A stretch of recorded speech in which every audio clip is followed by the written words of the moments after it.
Have you ever wondered what it really took to keep a human alive before supermarkets, before farms, before anyone knew how to plant a seed? The answer is stranger than any diet trend you have ever heard, because the truth is, they ate whatever it took to make it to tomorrow. Picture this. It's 50,000 years ago. The sun has just dropped below the horizon somewhere in what we now call southern France. The temperature is falling fast, like it does every night during the Ice Age.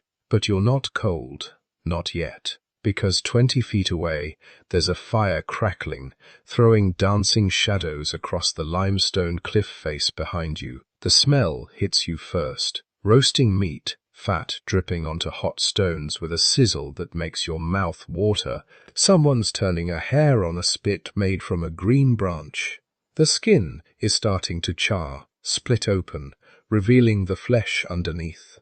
Next to the fire, there's a flat rock covered with wild roots, still dirt-covered, heating slowly. And in the coals themselves, wrapped in wet leaves, something else is cooking. Maybe freshwater mussels from the river, maybe birds' eggs, maybe wild onions that someone found the morning. You're hungry. You've been hungry for 3 days because the hunting hasn't been good. But tonight, there's food. And tomorrow, if you're lucky, there will be more. This was dinner, not sometimes, not on special occasions. This was how humans ate for hundreds of thousands of years, around fires with whatever they could find, hunt, trap, or dig up. And here's the thing that should blow your mind: that meal. That simple combination of meat and plants and fire shaped every cell in your body, the way your gut works, the size of your brain, how your teeth are arranged in your jaw, even how long you live. We are quite literally built from Stone Age dinners. But what did our ancestors actually eat? Not the Instagram version with grass-fed steaks and organic kale, not the modern paleo diet with its protein shakes and coconut oil. The real thing. The stuff that kept humans alive when survival was never guaranteed, when winter could kill you, when a broken leg meant death, when going hungry for a week was just called Tuesday. That's what this is about. The truth behind the Stone Age diet. And I'm warning you now. It's way stranger and more complicated and more fascinating than anything you've heard before. If you're listening to this to fall asleep, that's perfect. That's exactly why I make these. So, maybe subscribe and do me a favor. Leave a comment telling me where you are right now and what time it is. 'Cause I check these comments and it's wild. It'll be someone in Sydney at sunrise, someone in Chicago at midnight, someone in Berlin making breakfast, all listening to the same story about humans who died 50,000 years ago. There's something beautiful about that. Now, when most people think about the Stone Age diet, they picture cavemen tearing into mammoth steaks, all meat all the time, the ultimate carnivore diet. But that's not even close to the full picture. Our ancestors ate insects. They ate bone marrow scraped from inside cracked bones. They had wild seeds that would take hours to gather and process. They ate shellfish and bird eggs and tree bark and probably some things we'd find absolutely disgusting today. They ate what they could get, and what they could get changed depending on where they lived, what season it was, and frankly, how lucky they got that week. Here's what makes this story even more incredible. We're going to trace this journey across hundreds of thousands of years, from our earliest ancestors scavenging scraps in Africa to Neanderthals hunting woolly rhinos in Ice Age Europe, from tropical coasts where people lived on seafood to frozen tundras where plants basically didn't exist for half the year. And everywhere we look, we're going to find the same thing: humans adapting, humans surviving, humans eating whatever it took to make it to tomorrow. But this isn't just about satisfying historical curiosity, because here's the uncomfortable truth. Your body right now in the 21st century is still designed for that Stone Age diet. Your digestive system expects certain foods.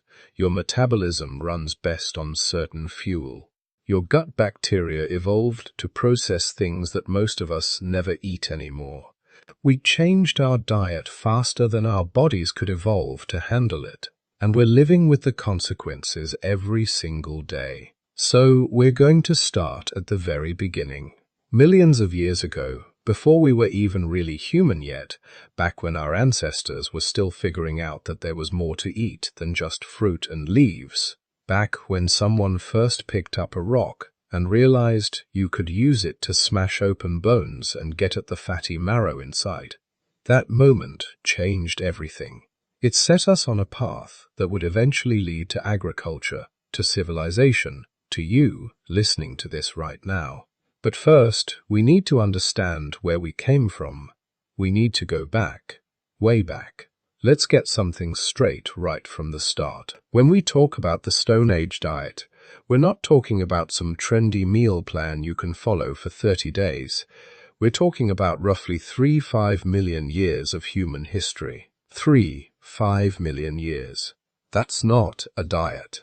That's an entire evolutionary epoch where everything about how humans ate was constantly changing, adapting, transforming. To put that in perspective, modern humans, Homo sapiens, have only existed for about 300,000 years. The Stone Age began long before we even showed up. It started with creatures that barely looked human, creatures that would seem more like upright apes if you saw them walking toward you across the savannah. The Stone Age gets divided into periods because archaeologists love organizing things. I've got the Paleolithic, which means Old Stone Age. That's the big one that covers from about 3-4 million years ago up until around 12,000 years ago. Then there's the Mesolithic, the Middle Stone Age, running from about 12,000 to 8,000 years ago, depending on where you are. And finally, the Neolithic, the New Stone Age, when people started figuring out agriculture and everything went sideways. But we'll get to that disaster later. What matters for now is understanding that each of these periods had completely different food landscapes, different climates, different animals, different plants, different humans. Because here's what nobody tells you. There wasn't just one human species eating its way through the Stone Age. There were multiple species of humans, sometimes existing at the same time, sometimes competing for the same resources. Each one eating differently because they lived in different places and had different bodies and different brains. Let's start with Homo habilis, handyman the toolmaker. These guys showed up around 2-4 million years ago in East Africa.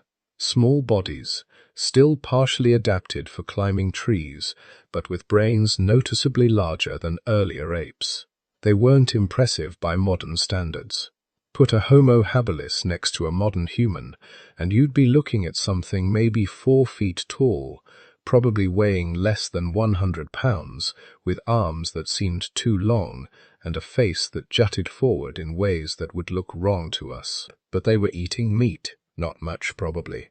Mostly scavenged from kills made by actual predators.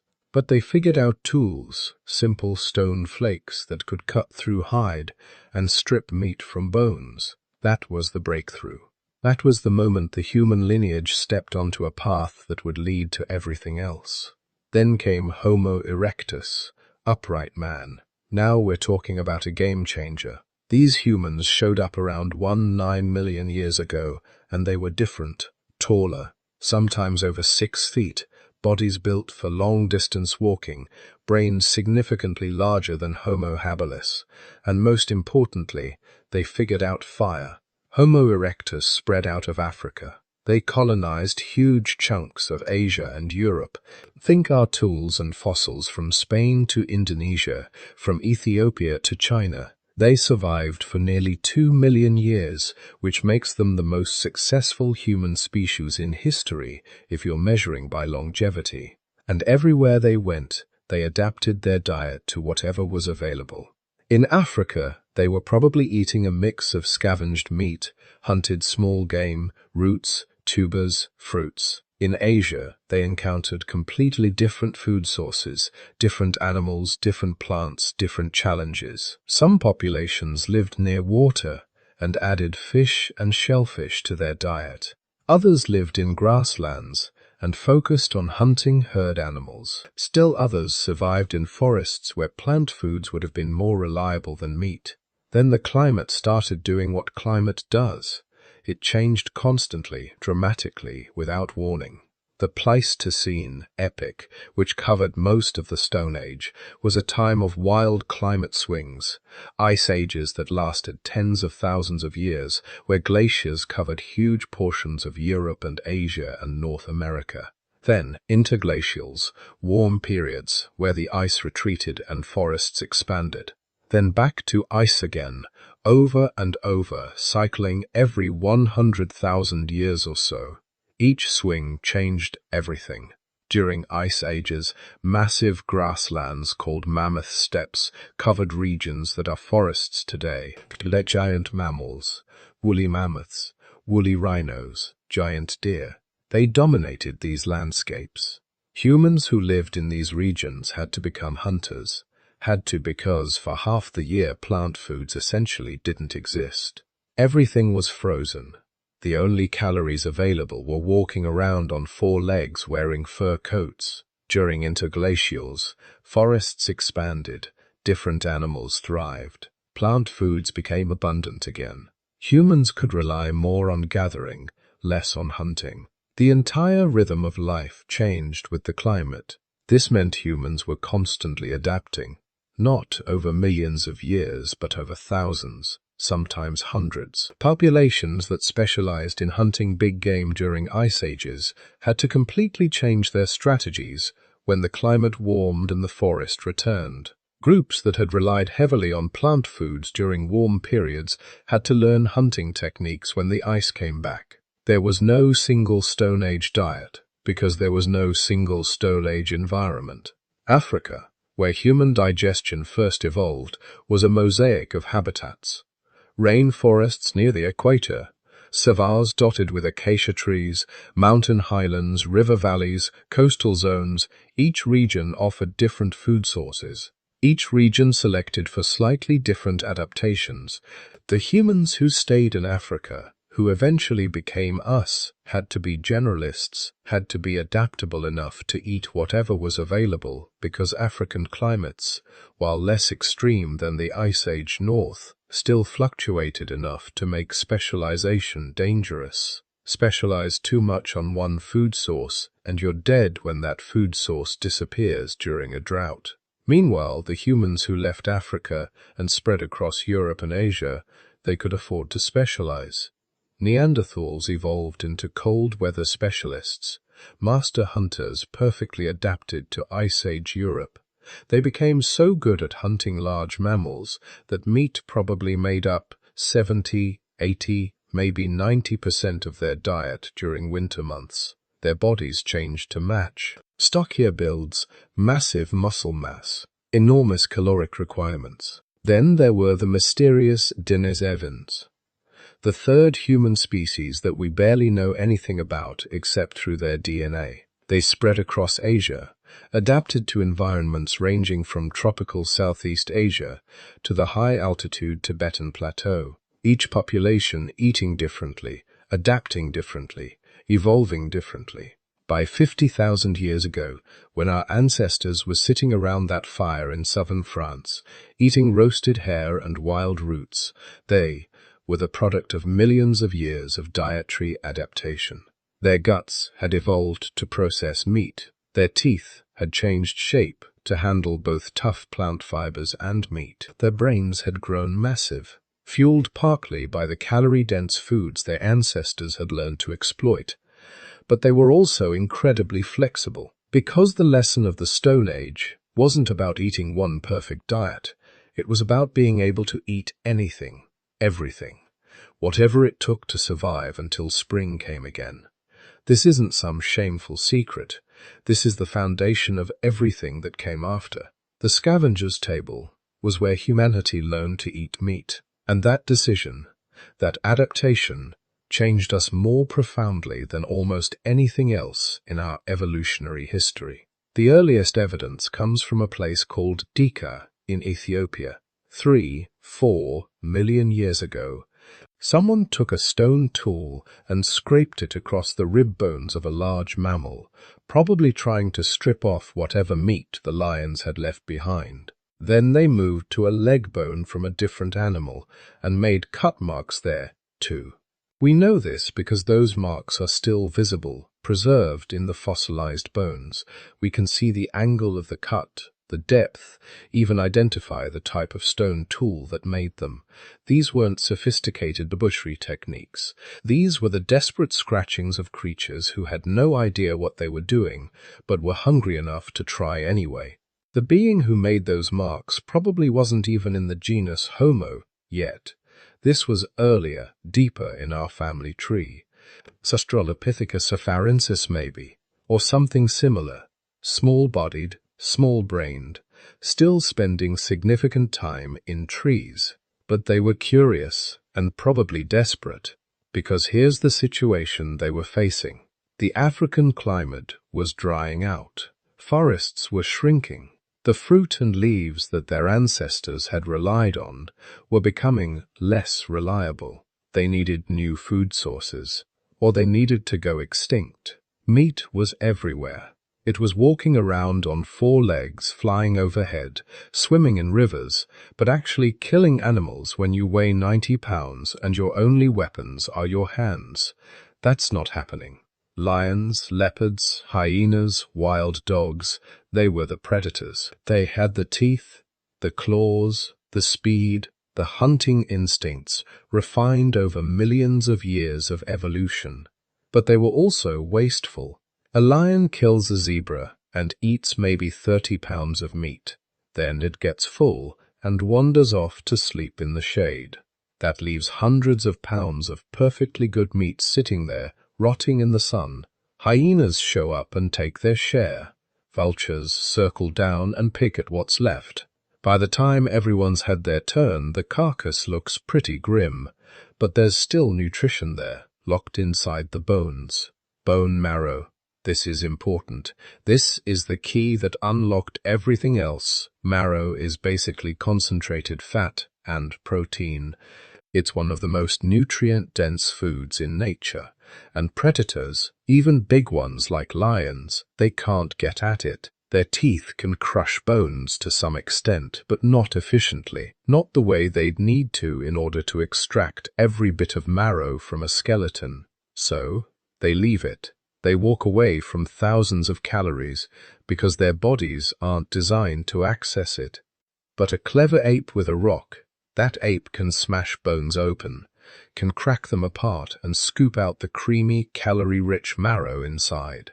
Suddenly, you've got access to a food source that almost nobody else is exploiting, a food source that's available at almost every kill site across the savannah. The evidence for this bone marrow hypothesis is written in the archaeological record. Stone tools from nearly 2 million years ago show specific wear patterns consistent with smashing bones, not just cutting meat. The bones themselves show impact fractures right where you'd hit them to extract marrow most efficiently. Our ancestors figured out bone geometry, figured out exactly where to strike to break open a femur or humerus and get at the good stuff inside. This created a survival strategy that nobody else was using. While the actual predators were sleeping off their kills and the other scavengers were fighting over meat scraps, our ancestors could show up late to the party. Applaudedly, could wait until everyone else had left, then move in with their stone tools and systematically extract marrow from every bone in the carcass. Safer that way too. Less chance of confrontation with animals that could actually kill you. But this strategy required something new. Required bodies that could travel because kill sites were scattered across enormous territories. A lion pride might make a kill every few days, but never in the same place. Hyena clans ranged over hundreds of square miles. If you're going to base your survival on scavenging their kills, you need to be able to cover serious distance. This is where bipedalism becomes crucial. Walking upright on two legs isn't fast. Any predator can outrun you, but it's incredibly efficient. Modern humans can walk farther using less energy than almost any other mammal. Our ancestors couldn't run down prey, but they could walk all day, scanning the horizon for circling vultures, the universal sign that something had died, and there might be food to scavenge, and your hands were free. This matters more than it sounds. Four-legged animals can't carry anything while they travel. Baboons can hold food in their mouths, but that's about it. But walking upright meant you could carry things, could take your stone tools with you, could even carry meat and bones back to a safer location where you could process them without worrying about being ambushed by whatever predator made the original kill. The social dynamics of this scavenging lifestyle must have been intense. You're competing with hyenas who can crush bones with their jaws, with vultures who can spot carcasses from miles away, with other groups of your own species who have figured out the same strategy and are trying to get to the good bones before you do. This probably drove the development of group coordination. One individual approaching a carcass where hyenas are still feeding is going to have a bad time. But 5 individuals working together, throwing rocks, yelling, making themselves look bigger and more threatening, that might be enough to scare off the hyenas and claim the carcass for a while anyway, until something bigger shows up. There's evidence that different scavenging sites were used repeatedly, suggesting our ancestors learned which locations were most productive: kill sites near water sources where prey animals came to drink, narrow valleys where predators could ambush migrating herds, river crossings where animals drowned during seasonal floods. These became regular scavenging circuits, routes that groups traveled, systematically checking for fresh carcasses. But here's what really matters. All this scavenging did to our brains. Meat, and especially bone marrow, are packed with nutrients that brain tissue needs. Omega-3 fatty acids, iron, zinc, B vitamins, protein with all the essential amino acids. This isn't available in plant foods, not in the same concentrations, not in the same bioavailable forms. Over hundreds of thousands of years, consistent access to these nutrients did something remarkable. Brain size started increasing. Not quickly, not dramatically at first, but steadily, generation after generation. Individuals with slightly larger brains had better problem-solving abilities, could remember where good scavenging sites were, could figure out more efficient ways to extract marrow, could communicate better with their group members about where to find food. Those individuals survived better, reproduced more successfully, passed on genes for larger brains to their offspring. Natural selection at work. Fooled by the nutritional abundance of the scavenger's table. By 2 million years ago, human brain size had increased by nearly 50% compared to our earlier ancestors. That's not coincidence. That's meat-eating and marrow-cracking selecting for intelligence. But scavenging was never safe, never easy. Gains competing with animals that evolved to kill. Every meal came with risk. Every carcass might have a leopard waiting nearby, unwilling to give up its kill to a gang of upright apes with rocks. The evidence shows our ancestors sometimes lost these confrontations, lost badly. Hominin fossils from this period occasionally show tooth marks from big cats, show evidence of being eaten, not just dying naturally. This was the reality of the scavenger's table. Dangerous, uncertain, but calorie-rich enough to be worth the risk, rich enough to fuel the growth of bigger brains. Take enough brains that eventually, maybe 1 million years later, humans would stop scavenging and start hunting, would become the predators, instead of living off the predators' scraps. But that transformation started here, with desperate creatures smashing bones in the African sun, hoping the hyenas wouldn't come back before they finished eating. Smashing bones and eating raw meat was transformative, but it had limits. Your gut could only extract so much nutrition from uncooked food. Your teeth could only grind through so much raw fiber.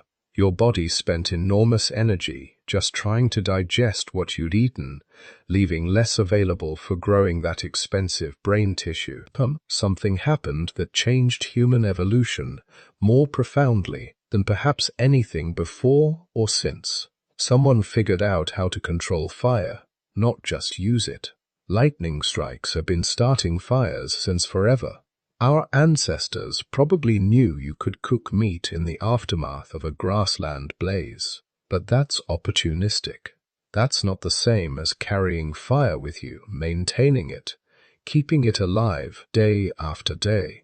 That requires a cognitive leap that sounds simple, but represents one of the most important technological achievements in human history. The earliest solid evidence comes from Wonderwork Cave in South Africa. 1 million years ago, someone was building fires inside that cave repeatedly. 1. Thinking to fearing. Thinking by Fowler Power Cut. Would before the strudging blew on the people of the layers of the beaters are roving out. From intraterrestrial, they want to, faster clothed into the licious brained for the long with prize a laughis. Thinking to the every. Thinking to the every. We know because the cave sediments contain ash, charred bones, and burned stone tools in layers that span thousands of years. This wasn't accidental. This was controlled, sustained fire use. But the evidence gets murkier as you go further back. Some researchers claim fire control goes back 5 million years, maybe even 2 million. Others are skeptical, arguing the evidence is ambiguous, that many supposed ancient hearths could be natural fires that humans simply used opportunistically. The truth probably lies somewhere in between. Fire control probably developed gradually over hundreds of thousands of years. First, just using natural fires when you found them, then learning to keep fires burning longer by feeding them fuel. I'm actually figuring out how to transport fire, carrying embers in containers, protecting them from rain and wind. And finally, though we don't know exactly when, learning to create fire on demand through friction or percussion. But whenever it happened, whenever our ancestors gained full control of fire, the consequences were staggering. Richard Wrangham, a primatologist at Harvard, has built an entire theory of human evolution around cooking. The cooking hypothesis argues that fire, specifically the ability to cook food, was the catalyst that allowed humans to develop large brains, complex social structures, and eventually dominate the planet. It's controversial, but the evidence keeps mounting in its favor. Here's why cooking matters so much. When you eat raw food, your digestive system has to break down tough cell walls, denature proteins, and gelatinized starches all on its own. This requires enormous energy and takes hours, sometimes the better part of a day for foods like raw tubers. Your gut has to be large, muscular, and metabolically expensive just to handle the processing load. Fire does all that work before the food enters your mouth. Heat breaks down collagen in meat, turning tough tissue into something tender. It ruptures plant cell walls, making nutrients accessible that would otherwise pass through undigested. It gelatinizes starches in roots and tubers, converting them from hard, bitter, nearly indigestible lumps into soft, sweet, calorie-rich food. Most importantly, cooking kills pathogens and parasites, making food safer and allowing your immune system to spend less energy fighting off diseases from contaminated meals. The energy savings are massive. Studies of modern primates show they spend something like 6 hours a day just chewing. Gorillas spend even longer, but cooking reduces chewing time dramatically. It reduces the energy cost of digestion by up to 50%. Suddenly, you've got all this surplus energy that your body doesn't need to spend on processing raw food. Where does that energy go? into the brain. Brain tissue is metabolically expensive, burning about 20% of your body's energy budget despite being only 2% of your body weight. For most species, growing a bigger brain would be impossible because there simply isn't enough energy available. But with cooking, suddenly, the energy is there. The freed-up calories can be redirected from gut maintenance to brain growth. The anatomical evidence supports this. Around 188 million years ago, right when controlled fire use might have been developing, something dramatic happens to human bodies. The gut shrinks, teeth get smaller, jaws become less robust. The massive chewing muscles that attach to heavy skull bone start reducing in size, allowing skulls to become more gracile, more rounded. Brain cases start expanding. This is the signature of cooking, written in bone. Bodies adapting to a cooked food diet, losing the equipment needed for processing raw food, gaining the lighter, more efficient anatomy that a fire-using species can get away with.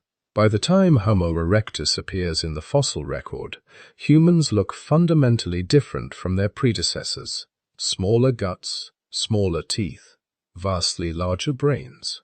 The proportions have shifted in ways that only make sense if cooking had become central to survival. The social consequences might have been even more profound than the anatomical ones. Fire creates a gathering point.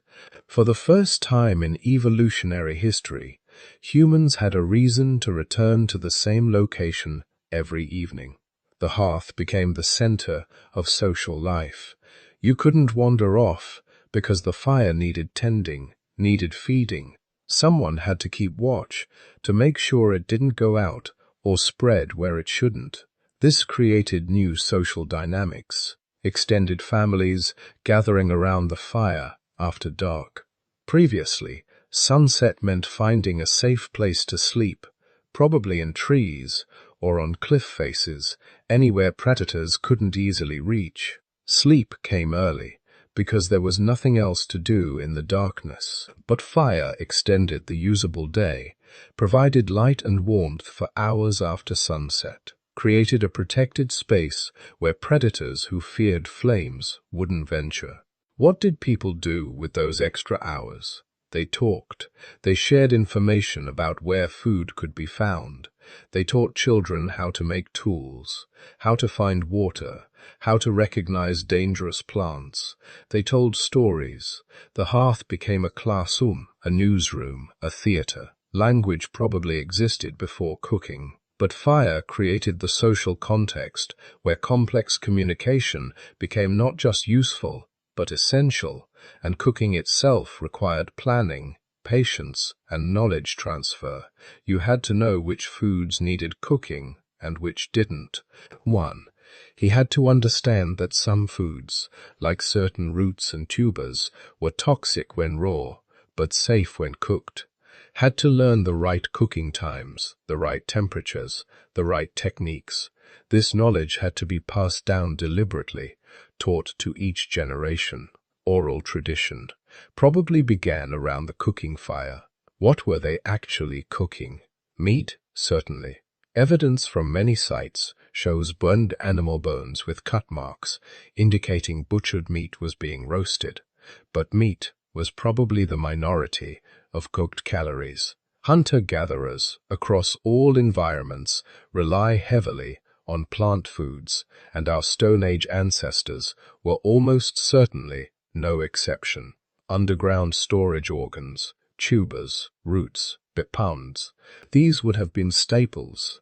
Meti are nearly inedible, raw, tough, and bitter, and full of defensive compounds that plants evolve to discourage animals from eating them. But cooking transforms them. A bitter, rock-hard wild yam becomes sweet and soft after an hour buried in hot coals. Seeds, too. Many wild seeds contain toxins or tough coatings that protect them from digestion. Cooking neutralizes the toxins and softens the coatings. This opened up entire categories of food that previous humans couldn't access efficiently. The African savanna might have looked empty to a chimpanzee, but to a human with fire, It was full of potential calories, just waiting to be unlocked through heat. The cooking fire was also where food preservation probably began. Smoke from the fire would permeate meat hung nearby, helping preserve it for days or weeks instead of hours. This created surplus for the first time. You didn't have to eat everything immediately, could cook large quantities when food was abundant, and save some for leaner times. This surplus allowed for more complex social arrangements, gift-giving, reciprocity, the building blocks of the elaborate exchange networks that would characterize later human societies. We are the species that cooks. No other animal does this systematically. Some use tools. Some hunt cooperatively. Some even have culture in rudimentary forms. Lower-bonowing humans transform our food with fire before eating it. And that single innovation, that one technological leap, rewired our bodies and our societies more completely than we often realize. Every time you turn on a stove, you're participating in a tradition that goes back 1,000,000 years. A tradition that literally made us human. Cooking transformed what our ancestors could eat, but it didn't change what they wanted to eat most. Meat, fat, the dense calories that came from animals. And somewhere between 2 million and 500,000 years ago, depending on which evidence you trust, humans stopped being opportunistic scavengers and became something far more dangerous. Active hunters, systematic predators, who could track, pursue, and kill animals much larger than themselves. The transition wasn't sudden. Early Homo erectus probably still scavenged whenever they could. Why waste energy hunting when you could just chase a leopard off its kill? But scavenging has limitations. You're dependent on other predators doing the work. You're eating leftovers, often the scraps that carnivores with better teeth and stronger jaws left behind. And you're always in competition with other scavengers, always at risk from the predator who made the kill in the first place. Hunting meant independence, meant choosing your target, meant getting first access to the richest parts of the carcass. But it required a complete reimagining of what a primate body could do. Chimpanzees occasionally hunt, usually going after small monkeys. They're reasonably good at it, using coordinated tactics to drive prey into ambush positions, but they're built for power and climbing, not endurance. They overheat quickly. Their hunting is opportunistic, explosive, brief. Humans evolved something entirely different, not strength or speed, but relentless, impossible endurance, the ability to run for hours in conditions that would kill most other mammals, persistence hunting. Anthropologists call it the art of chasing an animal until it literally collapses from heat exhaustion. Here's how it works.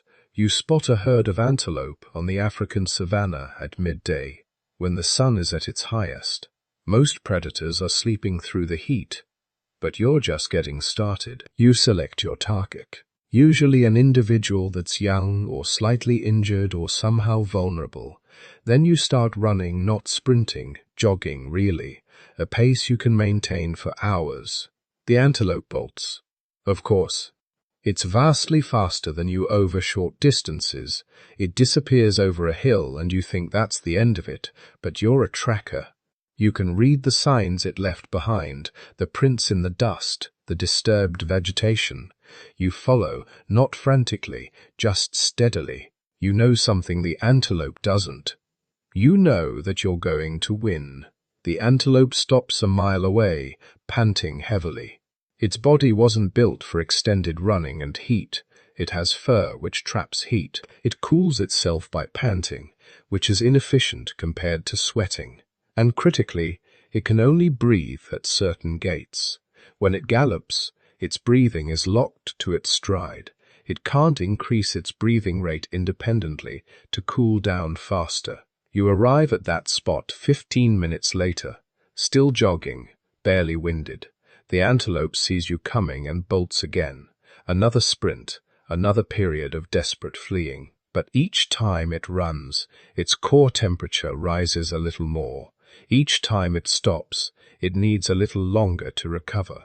And each time you arrive, shortly after, implacable, relentless, terrifyingly consistent. After 3, 4, 5 repetitions of this chase, the antelope is in serious trouble, whose temperature is approaching dangerous levels. It's getting clumsy, making mistakes. Eventually, after maybe 3 hours of pursuit, it simply can't run anymore. It stands there overheated to the point of collapse. You walk up and kill it with a spear, thrust, or heavy rock. It barely tries to flee. This hunting method sounds insane, but it works. Anthropologists have documented modern sand hunters in the Kalahari Desert using these exact techniques, and it explains almost everything unusual about human anatomy. We're not built like any other primate because we're not adapted for climbing or power. We're adapted for running and heat. Look at human hair distribution, or rather the lack of it. We're effectively hairless compared to other apes with over 2 million sweat glands covering our bodies. Those sweat glands are our superpower. They let us dump heat through evaporative cooling far more efficiently than any other large mammal. A human running in midday heat can maintain a stable core temperature, while the animal we're chasing slowly cooks from the inside. Our leg anatomy is equally specialized. The Achilles tendon, that thick cord running from your calf muscle to your heel, acts like a spring storing and releasing energy with each stride. It makes running far more efficient. Chimpanzees barely have one. It's a running adaptation, refined over millions of years of persistence hunting. So is the gluteus maximus, the largest muscle in the human body. It's mostly useless for walking, but crucial for stabilizing the body during running. Other primates have much smaller versions. Even our inner ear is adapted for running. The semicircular canals that control balance are enlarged in humans, giving us better stabilization during the head movement that comes with extended running. Where persistence hunting machines evolved down to the neurological level for chasing prey across open country under the merciless sun. But what were they actually hunting? That varied enormously by region and time period. In Africa, the menu included everything from small antelope to juvenile elephants, gazelles, wildebeest, zebras, whatever was available and vulnerable. In Europe, Neanderthals and early modern humans went after much larger game: woolly mammoths, woolly rhinoceros, giant elk, dangerous, challenging animals that could fight back. Island Southeast Asia had dwarf elephants and giant lizards. Each region developed its own hunting traditions, its own specialized knowledge about local species. And they weren't just hunting for meat. Modern people, when they think about hunting, think about steaks and roasts, the muscle tissue. But our ancestors knew better. They were after fat. Specifically, they wanted the fattiest parts of the animal, the organs and deposits that modern Western cultures often discard. The brain, the bone marrow, the kidney fat, the deposits around the organs, these were the prizes. Fat contains more than twice the calories per gram as protein or carbohydrates. In environments where starvation was a constant threat, fat was survival. The human body can only process so much protein. Eat nothing but lean meat, and you'll develop protein poisoning, a dangerous condition early explorers called rabbit starvation, because it commonly struck people trying to survive on lean game. But fat has no such limitation. You can derive the majority of your calories from fat and thrive. Archaeological sites tell this story clearly. Bones are often found cracked open, the marrow extracted. Skulls are broken to access the brain. These weren't people carelessly smashing bones. They were systematically targeting the richest fat deposits with practiced precision. They knew exactly which bones contain the most marrow, exactly how to crack them without shattering the valuable contents. The hunting was also deeply seasonal. Our ancestors weren't just randomly pursuing whatever they saw, they understood animal behavior across the full annual cycle. They knew when herds would be migrating through certain valleys, knew which water sources animals would be forced to visit during dry seasons, knew when prey would be fat, loaded with calories before winter versus lean after a hard season. This knowledge took generations to accumulate, passed down through oral tradition refined by countless observations. Some groups developed specialized techniques, driving herds toward cliffs where animals would panic and fall to their deaths, building funnel-shaped traps that concentrated prey in kill zones, creating ambush points along regular migration routes. These weren't opportunistic tactics. These were sophisticated strategies requiring planning, coordination, and detailed understanding of landscape and animal psychology. And they succeeded spectacularly. By 40,000 years ago, human hunters had spread across every continent except Antarctica. They had learned to take down the largest land mammals on Earth, had developed throwing spears, and eventually atlats and bows, weapons that let them kill from a distance with minimal risk. They'd become the planet's apex predator, not through strength or speed, but through intelligence, endurance, and the terrifying patience to chase prey until physics itself became the weapon. But here's what almost every popular account of Stone Age life gets catastrophically wrong. The focus on hunting, on meat, on our ancestors as fearless predators stalking across the landscape. It makes for dramatic storytelling. It fits nicely with certain narratives about human nature and evolutionary success. It's also wildly misleading about what people actually ate most of the time. The reality is that plant food probably comprised somewhere between 50 and 80% of the diet for most Stone Age populations. Most of the time, not as supplement to meat, as the foundation of subsistence, the primary source of calories, the thing that kept people alive between successful hunts. And we've known this for decades from studies of modern foraging societies.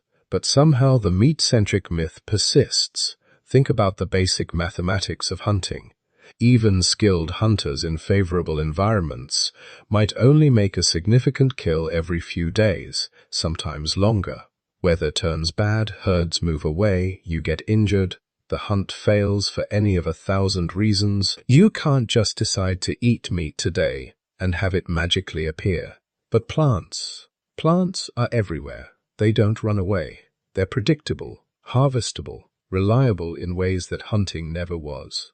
They were the safety net, the guaranteed calories that filled the gaps between successful hunts. The gathering economy that supported most Stone Age populations was incredibly diverse. Roots and tubers dug from the earth, sometimes from several feet down. Fruits picked from trees and bushes in their season. Nuts collected and processed, some requiring elaborate preparation to make them edible. Seeds from wild grasses painstakingly gathered and ground. Leaves from certain plants at certain times of year. Flowers that were edible for brief periods. The inner bark of specific trees. Mushrooms when conditions were right. The menu was vast and constantly changing with the seasons. Underground storage organs, things like tubers and corns, were probably the most important plant foods in many environments. These are the parts of plants that store energy underground, protected from temperature extremes and many predators. Think wild versions of potatoes, yams, taro. They're dense in carbohydrates, can often be stored after harvesting, and critically, they're available year-round if you know where to look. When surface resources dried up during dry seasons, when fruits weren't fruiting and nuts weren't available, you could still dig up tubers. They were famine insurance, but harvesting them required knowledge and effort. You needed to recognize the above-ground parts of plants during their brief visible periods. Remember the locations, then return months later when the above-ground parts had died back. You need a digging stick strong enough to excavate hard soil, knowledge of how deep different species stored their tubers, understanding of which ones required cooking or processing to remove toxins before eating. This wasn't simple foraging. This was botanical expertise accumulated over generations. The plant knowledge of Stone Age peoples would have been staggering by modern standards. They needed to know hundreds of species, which ones were edible in which seasons, which parts were safe and which were toxic, which required processing, and what specific techniques made them edible, how to identify them at different growth stages, where they grew, and when they'd be ready for harvest. This knowledge was survival. Getting it wrong meant poisoning. Forgetting it meant starvation. Some plants required elaborate processing that would never be obvious without cultural transmission. Certain acorns contain high levels of tannins that make them bitter and toxic, but leach them in running water for days, and they become nutritious staples. Some roots are deadly unless properly prepared, but provide crucial calories once processed. Modern experiments with foraging typically fail because people don't have this accumulated knowledge. They try to figure things out from scratch and quickly discover that most wild plants are either inedible, unpalatable, or require processing techniques that aren't intuitively obvious. We know this dietary diversity existed because we found it written in the most unexpected place, inside the hardened plaque on ancient teeth. Dental calculus, that crusty buildup that dentists scrape off during cleanings, traps microscopic particles of whatever you've been eating. And, unlike most organic material, it preserves for tens of thousands of years. Archaeologists have been analyzing this material for the past couple decades, and what they found has revolutionized our understanding of Stone Age diets. The calculus from Stone Age teeth contains microscopic plant remains representing astonishing diversity. Starch grains from roots and tubers, phytoeryths, the silica structures from grasses and other plants, pollen from flowers, plant fibers from leaves and stems, chemical signatures from dozens of plant species. Some specimens show evidence of over 50 different plant types being consumed by a single individual. This isn't supplementary eating, this is systematic exploitation of the full botanical environment. Than this, start Koliana. The manish blacksimary cost, the strengths man for the just farth, the starch drollus to say sacramites cost bavy, Allah safen slace dot, a 10 and sifatines 1 -88. It is the part of a reland eating. This arch second 2, number -30, there are second 1, but 2, discrean calm star king, sapatasara, slat, lands, or p. Dotch, discrean shirshman a /do. The quost at second got, the 1 /. The dast on described servan .0.12. Seth -1 -1 . So my discrane sharklow munchy be a baths. The lockers of Ashley come, cover us the stenter of even give mini. By the evidence shows sophisticated food processing, heated starch grains indicating cooking, ground plant particles suggesting the use of grinding stones, chemical modifications that only happen with certain preparation techniques. Our ancestors weren't just eating whatever raw plants they stumbled across. They were processing, preparing, and probably combining plants in ways that maximize nutrition and palatability. And here's the part that popular narratives consistently fail to acknowledge. In most foraging societies, we can actually observe women do the majority of gathering, while men focus primarily on hunting. This probably wasn't a rigid division. People were flexible, doing whatever work needed doing, but as a general pattern, women's gathering activities provided the majority of calories, the reliable foundation of subsistence. The meat from hunting was important. providing crucial fats and proteins, but it was women's plant knowledge, women's daily gathering labor that kept communities fed through lean periods and seasonal shortages. The economic backbone of Stone Age life wasn't the dramatic hunt. It was the patient, systematic gathering of plant foods that happened every single day. Different regions developed specializations based on what was locally abundant. In parts of Africa, mungongo nuts became a staple. They're incredibly nutritious, can be stored for long periods, and were abundant enough that some groups could rely on them as a primary food source. Archaeological sites show mungongo nuts being consumed for thousands of years, generation after generation, returning to the same groves, managing them, protecting them, building seasonal rounds around their harvest. In Europe, hazelnuts filled a similar role. Sites dating back tens of thousands of years show massive accumulations of hazelnut shells, not scattered randomly, but concentrated in specific areas, suggesting deliberate collection, processing, and possibly storage. These were managed resources, not opportunistic snacks. 1. In the Middle East, wild cereals, the ancestors of wheat and barley, grew in dense stands that could be harvested systematically. There's evidence that people were processing these grains, grinding them into flour, long before agriculture developed. They understood their nutritional value and had developed the tools and techniques to make them edible. This plant-focused reality of Stone Age diet matters, because it changes everything about how we understand human evolution and adaptation. We didn't evolve primarily as carnivores who occasionally ate plants. We evolved as flexible omnivores who could exploit whatever resources were available, with plant foods providing the consistent caloric foundation and meat providing crucial nutrients and fats when available.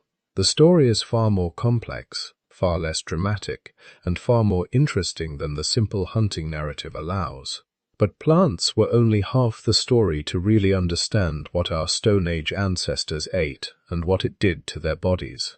You have to follow them somewhere else entirely, to the edge of the land, to the places where rock meets water, where tides breathe in and out, and the world smells like salt and rotting seaweed. For a long time, archaeologists assumed that serious use of the sea came late. The early humans were landlocked hunters and gatherers who only occasionally wandered down to the beach to grab whatever washed up. The ocean was treated almost like a stage backdrop, dramatic but not really part of the plot. That view is disappearing. More and more evidence suggests that some of the smartest bets our ancestors ever made were made on coastlines. In fact, one of the most influential ideas in recent human evolution, the coastal migration theory, is built around this simple observation. Shorelines are cheat codes. Imagine you're part of a small band leaving Africa. Inland resources are patchy. You have to know the plants, follow the herds, keep complicated seasonal calendars in your head. One bad year, and you might starve. Now picture hugging the coast instead. You move along beaches, rocky shores, estuaries, mangrove swamps. Everywhere you go, the same broad categories of resources are waiting for you. Shellfish, crabs, small fish trapped in tidal pools, seaweed, shorebirds and their eggs, carcasses of marine animals washed ashore. Inland ecosystems differ wildly from place to place. Coasts are surprisingly predictable. The tides rise and fall with clockwork regularity. Many shellfish are just sitting there attached to rocks or buried in shallow sand, waiting for anyone with hands and a little patience. Follow a coastline, and you can walk thousands of miles while still recognizing the basics of your food supply. This is the core of the coastal migration idea that some of the early expansions of our species out of Africa into Arabia, down through India, along Southeast Asia, all the way to Australia, may have been powered not by heroic big game hunts, but by humble, steady, reliable shore foraging. People simply followed the edge of the sea, moving bit by bit into new territory, never too far from their next meal. We see an early version of this strategy in one of the most important coastal sites ever found, Pinnacle Point, on the southern coast of South Africa. Picture a rugged stretch of shoreline, steep cliffs facing an often violent ocean, caves carved into the rock, some open to the light, others stretching deep into darkness. And inside those caves, in layers of sediment more than 160,000 years old, archaeologists found something that changed how we think about human diet. Mountains of shells, mussels, limpets, other shellfish species piled up in dense layers called middens, ancient garbage dumps of eaten meals. Some of these deposits have been dated to around 164,000 years ago. That's long before the famous European cave art, long before the last ice age reached its peak, long before most of the iconic Stone Age scenes people imagine. These shells tell us that early Homo sapiens weren't just occasionally nibbling on coastal foods. They were systematically harvesting the sea. And they weren't doing it randomly. The shells show signs of size selection. People were probably choosing individuals big enough to be worth the effort. Burn marks suggest they were cooking them, using heat to open the shells and make them safer and easier to eat. Some layers come and go seasonally, implying that groups were returning to these caves at particular times of year when shellfish were at their best. Pinnacle Point isn't unique. Other South African coastal sites show similar patterns, as do later sites in North Africa and the Eastern Mediterranean. Wherever humans had access to productive shores, they seem to have tapped into them with enthusiasm. Why? Because from an evolutionary perspective, coastal foods are almost unfairly valuable. Most of the nutrients required to build and maintain an energy-hungry brain are hard to get in abundance from terrestrial environments, but shorelines concentrate them. Take DHA, for example, docosahexaenoic acid, a long-chain omega-3 fatty acid that's a critical structural component of the human brain and retina. Your neurons literally build their membranes out of it. You can synthesize a bit from plant precursors, but the process is inefficient. Rich, direct sources are rare on land. In the sea, they're everywhere. Fatty fish, shellfish, marine mammals, even some seaweeds. They all sit on top of a marine food web packed with omega-3 seconds. Eat from that web regularly, and your diet becomes a continuous supply line for brain-building fats. Then there is iodine, another nutrient humans absolutely need for proper brain development and thyroid function. Inland, iodine can be scarce and irregularly distributed. Along coasts, it's abundant in seafood and seaweeds. Other trace elements important for neural function cluster there too: zinc, selenium, certain B vitamins. Put these together and you get a remarkable package. Shoreside ecosystems that offer protein, fat, and precisely the kind of micronutrients a large, fast, developing brain craves. This has led some researchers to suggest that frequent exploitation of marine resources may have helped accelerate cognitive evolution in certain human populations. Not as a magic switch, not as eat oysters become a genius, but as a steady nutritional background that made it easier for big, complex brains to develop, function, and reproduce successfully. We can't prove a direct cause and effect line. Evolution is never that simple, but the timing is intriguing. Some of the earliest evidence for what archaeologists call behavioral modernity, complex tools, symbolic use of figments, structured use of space, shows up in coastal sites that also show intensive marine foraging, people gathering shellfish, exploiting tidal zones, and at the same time leaving behind evidence of increasingly sophisticated minds. And the coastline menu wasn't limited to shellfish. As time goes on, we start seeing clearer and clearer hints that our ancestors weren't just picking up what the sea offered. They were actively hunting in it. In parts of Africa, and later in Europe and Asia, archaeologists find barbed bone points, elegant, carefully shaped implements with backward-facing teeth that help keep a struggling animal from escaping once it's been speared. These aren't great for stabbing big land mammals. They excel in water, where the drag of liquid can help set the barbs, and where prey like fish and aquatic mammals can be slippery and hard to hold. Alongside these tools, we find fish bones in quantities and patterns that don't look like random scavenging pieces that live in deep water or that are most easily caught with traps, nets, or specialized hooks. Evidence of large-scale exploitation of salmon runs. Signs of people taking advantage of spawning seasons, tides, and currents. To do this well, you have to understand aquatic ecosystems in detail. You need to know when certain fish migrate, when shellfish are safe versus toxic, how tides affect where animals concentrate, how to build traps that work with currents rather than against them. And we start to see signs of people organizing their movements around these patterns. Seasonal coastal camps appear in the archaeological record. Sefri, findings saying that forced tourist. The siege of mated centers that seem to have been occupied at particular times of year, used intensively, then abandoned as groups moved inland or along the coast. These weren't random stopovers. They were scheduled returns to known resource hotspots, often coordinated with other seasonal events on land, plant harvests, animal migrations, weather cycles. For people living this way, the year wasn't just a simple alternation of wet and dry, hot and cold.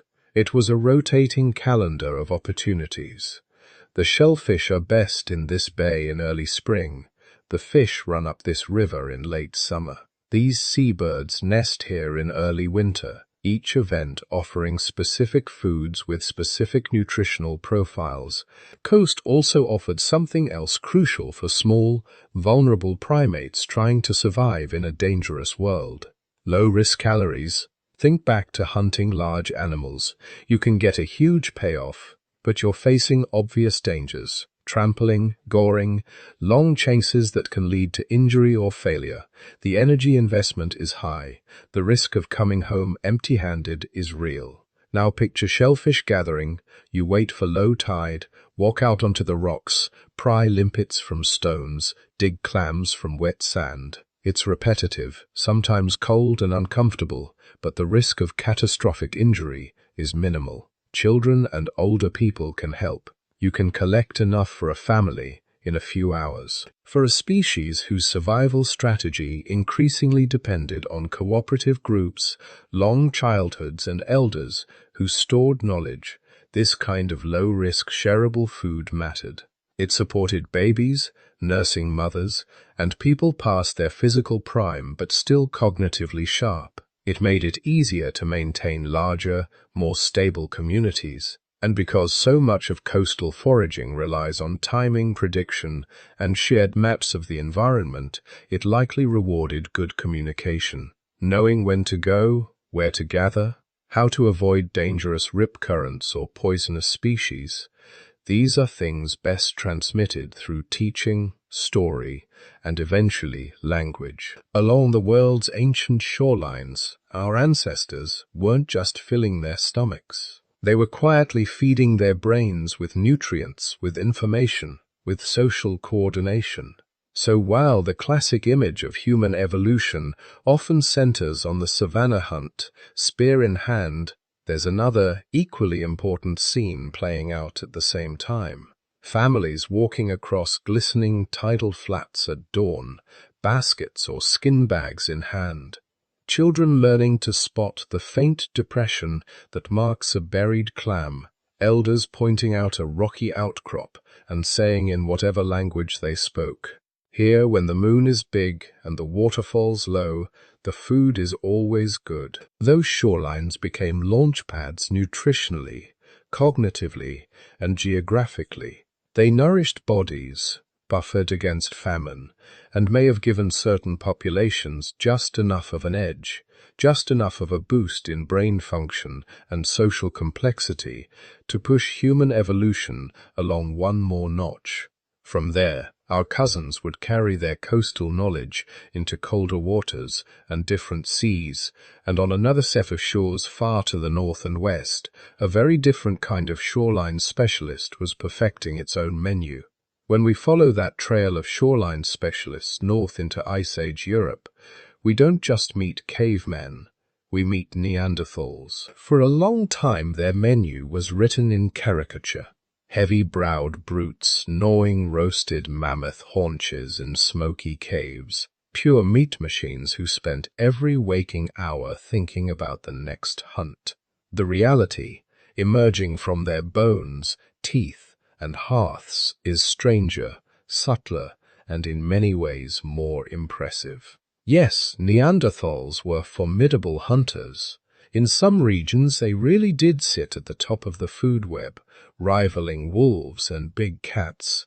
But they were also careful observers of plants, flexible foragers, cooks, and at times desperate enough or ritualistic enough to eat each other. Their diet wasn't a single stereotype. It was a patchwork tuned to landscape, climate, and season. Sat in the cold north, Ice Age, France, Germany, Belgium, open steppe, scattered forests, winters that dragged on, summers that were short and intense. Here, the chemistry and Neanderthal bones tells a clear story. When scientists analyze nitrogen and carbon isotopes locked in ancient collagen, they're essentially reading a dietary fingerprint. Herbivores cluster at one level, predators at another. In site after site, in northern and central Europe, Neanderthal signatures sit up high, right alongside apex carnivores, sometimes above them. You see, think, I love sender. Think Fiska to Northerpong, in places like Vendiga Cave in Croatia or Grotto di Ren in France. Neanderthal isotope values suggest a diet dominated by large herbivores, mammoth, woolly rhinoceros, steppe bison, giant, deer, not just occasionally, habitually. They weren't nibbling on scraps led by lions. They were the lions. To sustain that, they needed an entire culture of hunting, group coordination, knowledge of animal migrations, the courage and strength to confront creatures that could kill a human with a single kick. Their skeletons bear the cost. Healed fractures, compressed spines, injuries that look eerily like what modern rodeo riders accumulate. In that environment, meat and fat were survival. Plants were there, but for much of the year, calorie-rich, easily digestible plant foods were scarce or buried under snow and ice. It makes sense that the northern Neanderthal menu leaned heavily toward animal tissue, but moves south toward the Mediterranean into what is now Spain, Italy, Greece, and the picture softens. Compigets. In warmer, more forested landscapes with milder winters, Neanderthals had options, and they took them. Layers from sites like Gibraltar and coastal Italy contain not only the bones of red deer and ibex, but also traces of shellfish, marine mammals, pine nuts, acorns, wild legumes. Microscopic plant remains stuck in hearth ash, and on stone tools whisper of tubers, seeds, perhaps even grains being processed and eaten. The stereotype of the single-minded carnivore starts to crumble here. These southern Neanderthals seem to have been more like mixed foragers, still lethal hunters, but also careful gatherers of what the landscape offered. One cave in northern Spain, El Cedron, gives us an unusually intimate glimpse into this broader menu. Not from bones, but from plaque. When living teeth accumulate dental calculus, that hard, mineralized tartar, they trap tiny fragments of whatever passed through the mouth. plant starch grains, bits of charcoal, bacterial DNA for tens of thousands of years. Those fragments can sit there in waiting for someone with a microscope and the right questions. At El Cedron, researchers examined the dental calculus of several Neanderthals who lived around 49,000 years ago. What they found reads like a tiny, ghostly recipe list, hatches from grasses and possibly wild barley that had been heated before consumption, suggesting some kind of cooking or roasting. Traces of nuts and mosses, chemical signatures of bitter plants like yarrow and chamomile, species with little or no calorie value, but known medicinal properties as anti-inflammatories and digestive aids. These weren't random bits of forest debris accidentally chewed. The pattern suggests intentional selection, and in at least one individual, something like self-medication.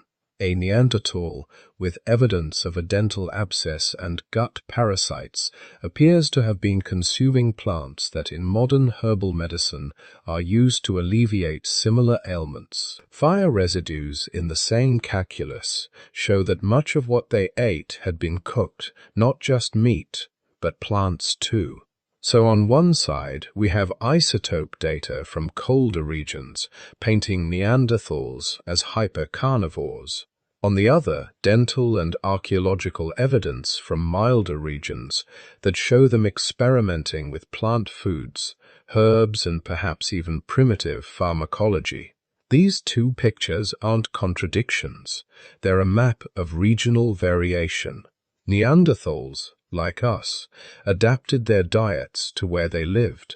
In pine forests above the Mediterranean, it made sense to crack open fat-rich pine nuts, soak and roast acorns to leach out toxins, chew on seeds and roots that could be softened by heat. Along warmer coasts, they snapped up mussels, limpets, seals, and dolphins, just like our Homo sapiens ancestors did further south. Deep in the frozen heart of Europe, where winter shut down most plant life, they shifted into near-total reliance on meat and marrow.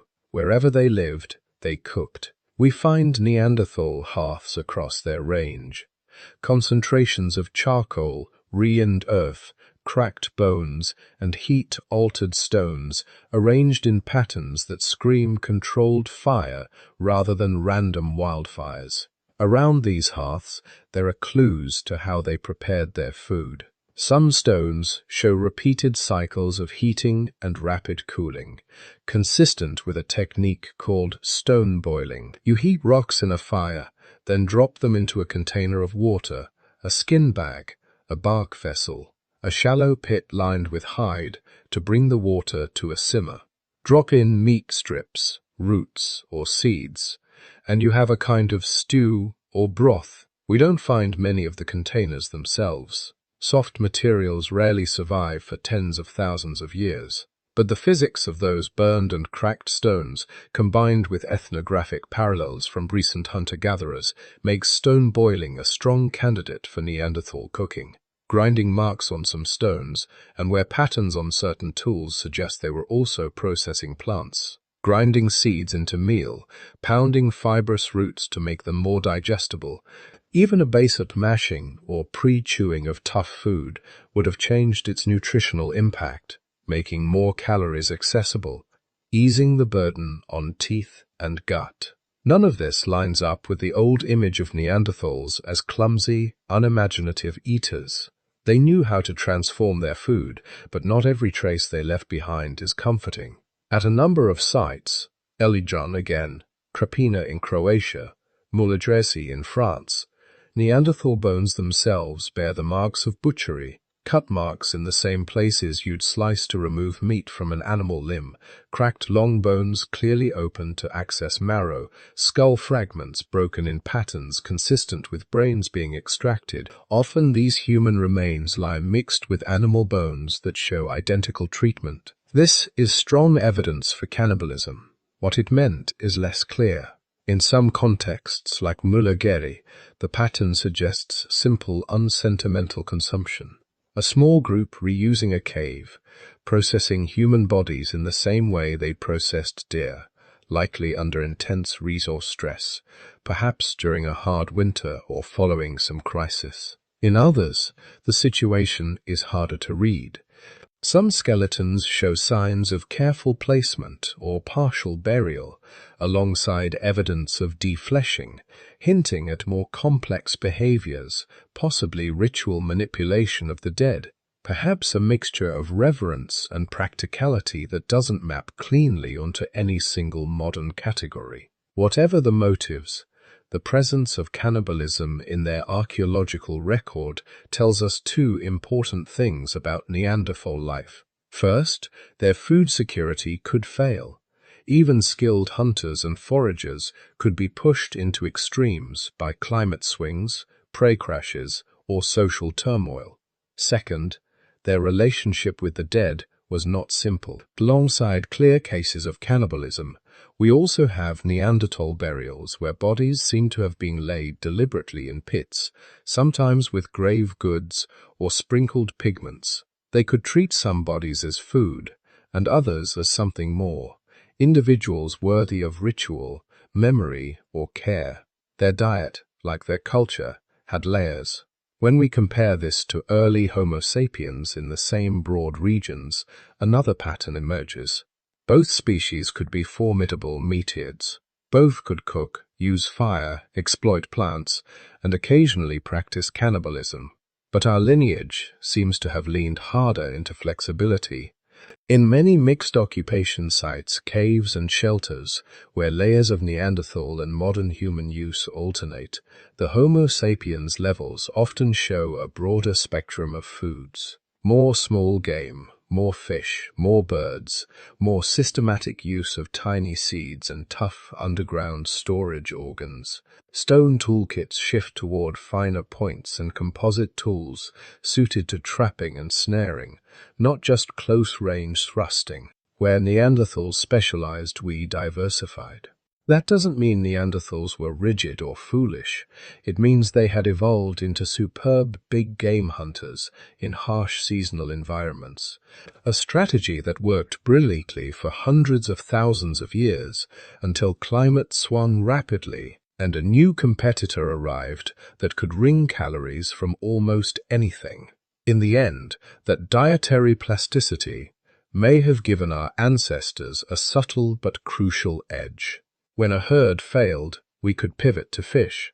When winters lengthened, we leaned on nuts and stored plant foods. When landscapes fragmented, we threaded our way through new niches, stitching together calories from dozens of sources. Neanderthals, our powerful, skillful cousins, show us a different path. A body and culture honed to dominate a specific ecological role, to rule the icy steppe as predator kings. Their menu was rich, complex, and at times astonishingly sophisticated. Built bodies of dense bone and corded muscle fueled huge brains and sustained them through glacial storms. But in a world where climates wobbled and resources shifted, being a master of one table was no longer enough. Our species survived by becoming connoisseurs of many. And some of those many are foods we'd rather not think about. The crawling, buzzing, wriggling protein sources that kept countless Stone Age stomachs from going empty when bigger prey vanished into the snow. In the modern West, we tend to treat insects as a dare, something you eat on a reality show, a novelty candy at a tourist trap, or a symbol of desperation in post-apocalyptic fiction.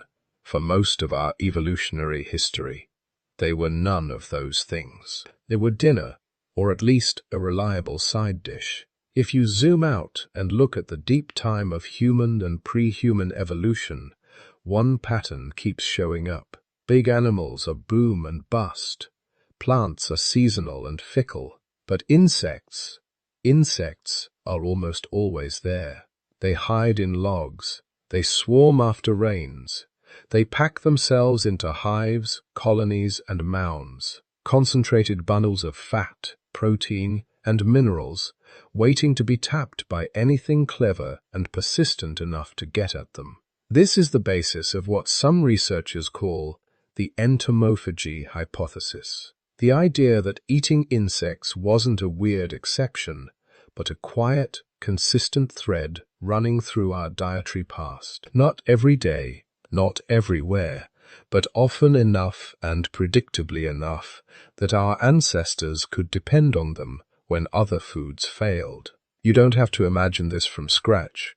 You can see echoes of it in the world today. Among many modern hunter-gatherers, insects are not last resort famine foods. They are seasonal delicacies, everyday snacks, and important staples. The Hadza of Tanzania, the same group whose honey-gathering skills we'll come back to, prize the fatty larvae of wild bees and other insects. The San of southern Africa harvest winged termites during their nuptial flights, knocking them down with branches or catching them over fires. Or think, and the video builds the Neverus. In parts of the Amazon, some groups time their movements to the ripening of palm grubs, fat-loaded larvae that grow in rotting trunks. In Australia, Aboriginal peoples traditionally sought out witchetty grubs, digging them from the roots of certain plants and eating them raw or lightly cooked. In many of these cultures, a basket of roasted termites or a handful of grubs isn't something you gag down to survive, it's something children look forward to. Adults gossip over, and elders remember from specific seasons and places.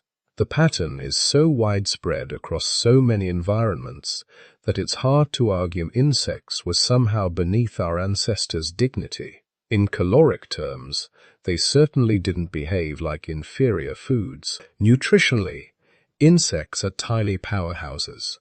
Most edible insects are rich in complete protein, often matching or exceeding lean beef on a gram-for-gram basis. Many carry significant amounts of fat, especially the larvae and pupae, which function as little nutrient storage tanks. They come loaded with micronutrients, iron, zinc, B vitamins, sometimes even surprisingly high levels of calcium if the exoskeleton is chewed and swallowed. If you imagine a Stone Age child clutching a roasted grasshopper, nutritionally what they're holding is something like a multivitamin wrapped in bacon. And crucially, the energy costs are low. You can spend days tracking a single antelope and come back bruised and empty-handed. Or you can walk to a termite mound, crack it open at the right time of year, and come away with thousands of individual mouthfuls. Termite mountains, in this sense, were some of the earliest grocery stores in our evolutionary story. We see hints of this even before our own species appears, at sites associated with early hominins. Species like Australopithecus and early Homo. Researchers have found stone tools with wear patterns and microscopic damage that look a lot like those produced when you dig into hard earth or break open insect nests. Some fossilized bones show traces of soil and termite activity in contexts that suggest deliberate disturbance rather than random scavenging. Chimpanzees today will use sticks to fish for termites, carefully inserting and withdrawing plant probes covered in biting insects. It doesn't take much imagination to extend that behavior to our tool, using ancestors. Hands already adept at shaping stone, brains already tuned to patterns in the landscape, learning that a certain kind of mound in a certain soil near certain trees reliably contains food. Over hundreds of thousands of years, that kind of knowledge becomes embedded, grandmothers pointing with their chins toward a particular hill, children taught which mounds are alive and which are abandoned, young foragers learning how to time their visits to termite swarms after the first heavy rains. These aren't dramatic hunting stories, they're pied habits, which is exactly why they can be so evolutionarily powerful. Alongside termites and other social insects, there was another sweeter prize, honey. Humans are unusual primates in many ways, but one of our more charming quirks is our almost universal love of sweetness. In wild landscapes, intense sweetness is rare. You might get it in bursts from very ripe fruit, but nothing quite matches the concentrated sugar of honey. For groups like the Hadza, honey isn't just a treat. It's one of the most highly valued foods in the entire diet. Hadza men will climb precarious trees, smoke out angry bees, and endure dozens of stings to reach a hive. The reward isn't just the golden liquid, mzils. It's the honeycomb itself. Wax, bee larva, stored pollen, a mixture of simple sugars, fats, proteins, and micronutrients that can deliver a dense caloric payload to a hungry body. We have good reasons to think this pattern goes back a long way. Some rock art from Africa and Europe, tens of thousands of years old, appears to show figures climbing ropes or vines toward what looked like bee nests surrounded by swarms of dots that may represent bees. It's not proof in the mathematical sense, but it fits neatly with what we see in present-day foragers and with the simple fact that honey is one of the most calorie-dense wild foods available. For an ancestor living on the edge of energy balance, walking long distances, nursing children, healing from injuries, a seasonal infusion of honey and larvae would have been a gift. Then there are the grubs, larvae and pupae, hiding in dead wood, under bark, in the roots of plants, or in the guts of fallen palms. Soft-bodied, slow, relatively defenseless, you don't need complex tools or coordinated group strategies to catch them. You need curiosity, patience, and maybe a digging stick. For young, children, elders, or anyone without the strength to join a high-risk hunt, these fat, rich mouthfuls could provide essential calories with minimal danger. In many hunter-gatherer societies, we see a pattern of broad-spectrum foraging by those less able to chase big game, small animals, shellfish, seeds, and yes, insects and grubs. Taken together, these foods form a quiet safety net under the more glamorous calories of large prey. When anthropologists reconstruct the likely diets of our Stone Age ancestors, insects almost always appear in the background as part of that net, not the star of the meal, but the thing that meant the difference between hungry and weak, between losing weight fast and holding steady when a hunt failed or plants were out of season. Given all this, it raises an obvious question. If insects are reliable, nutrient-dense, and historically familiar, why do so many of us now find them unthinkable as food? Part of the answer is simple. Abundance changes taste. With the rise of agriculture, especially in the last 10,000 years, human communities in many regions began to produce large surpluses of plant calories, grains, pulses, later potatoes, and maize. Domesticated animals converted some of that into predictable meat, milk, and fat.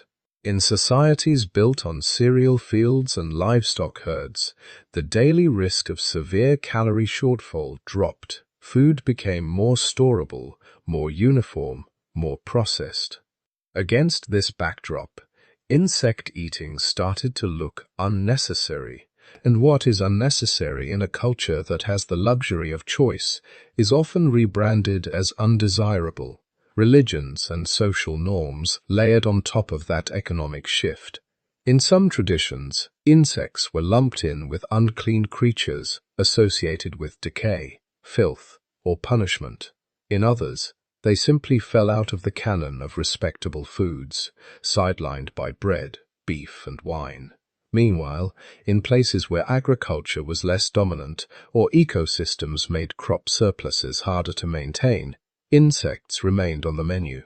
Markets still sell fried crickets, roasted caterpillars, and seasoned ants as ordinary foods. The Western version isn't universal. It's historical and cultural, the product of a few centuries of abundance and a particular set of values about what proper food looks like. But our bodies don't share those values. From a purely biological perspective, the Stone Age logic still holds. Insects, larvae, honey, and grubs are nutrient-dense, often safer than large carcasses that can rot or harbor parasites, and generally less risky to obtain than charging a wounded buffalo. They're part of the forgotten protein landscape that shaped our teeth, our guts, and our expectations of what a landscape can offer. When we remember that, a strange thing happens. The idea of a hunter returning empty-handed from the plains feels less absolute. And find him in the shade of trees and in the cracks of old logs. Children and elders might be prying out beetle larvae, cracking termite mounds, following honey guides to hidden hives. The drama of the big hunt is still there, but beneath it runs a quieter, humbler current of crawling, buzzing life. That hidden layer of protein and fat helped buffer our ancestors against the chaos of climate and the whims of large prey, and it sets the stage for the next step in our culinary evolution, not just finding food where it already exists, but transforming it, storing it, and bending time itself so that abundance in one season could feed hungry mouths in another. If insects and honey were ways of finding hidden calories in the present, fermentation and storage were ways of smuggling calories into the future. They were, in a very literal sense, time-bending technologies, and like many important inventions in human history, they probably began as accidents. Imagine a shallow pit near a camp lined with leaves. People throw things into it. Leftover tubers, some chewed but not finished fibrous roots, maybe scraps of fruit. It's shaded, slightly damp, and not too far from where people relieve themselves. In modern terms, we'd call that a fermentation starter.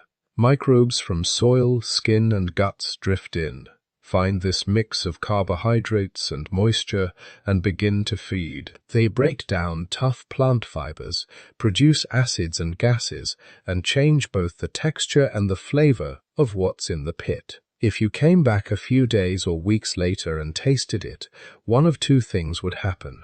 Sometimes it would be rotten in the way we mean when we say, "Don't eat that." Slimy, foul, clearly dangerous. But sometimes it would be sour, fizzy, softer, and oddly pleasant, easier to chew, easier to digest. The sort of thing you might eat when you were hungry enough. Then notice afterwards that your belly felt strangely comfortable instead of bloated and aching. Over years and generations, those lucky accidents start to look less like accidents and more like traditions. Ethnographers working with modern hunter-gatherers and small-scale horticulturalists have documented an astonishing variety of fermented foods produced with minimal equipment, roots buried in the ground to soften, seeds soaked and left to sour, fish and meat aged in pits or under stones, honey diluted with water and left until it begins to fizz. It's unlikely that formal fermentation in the way we now think of cheese or wine sprang fully formed 50,000 years ago. But the basic principle, let microbes do some of the digestion for you, is so simple and the conditions so common that many researchers suspect our ancestors were harnessing it long before agriculture. When you look at what fermentation does, you can see why it prefers by turning sugars into acids or alcohol. It makes food less hospitable to dangerous bacteria. It unlocks nutrients. Sour fermentation can reduce anti-nutrients in plants, make minerals more available, and partially break down complex carbohydrates. And it creates new chemicals that interact directly with our brains. Modern studies on fermented foods and the microbiome are still in their early days, but a general picture is emerging. Regular intake of live, microbially rich foods can influence gut bacteria in ways that in turn affect mood, stress responses, and even cognition.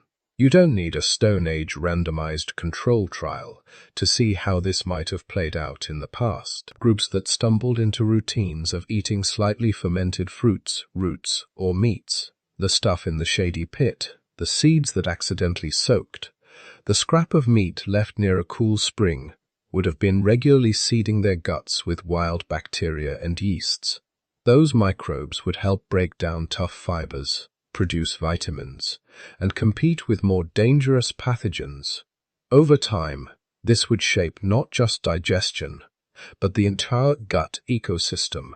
And because the gut and brain are wired together with a dense web of nerves, hormones, and immune signals, that shift in the internal ecosystem could subtly change how people felt and functioned. Perhaps there were bands who, without knowing why, had slightly calmer children, slightly more resilient adults, slightly fewer infections after bad food. Those small differences, stretched out over thousands of years, can turn into big evolutionary nudges. Fermentation may have been one of the quiet, invisible forces training our bodies and brains to live in deep cooperation with microbes. But fermentation is only half the story. The other half is storage. If you look at the Stone Age through the lens of food, it's a long negotiation with seasonality. Animals migrate.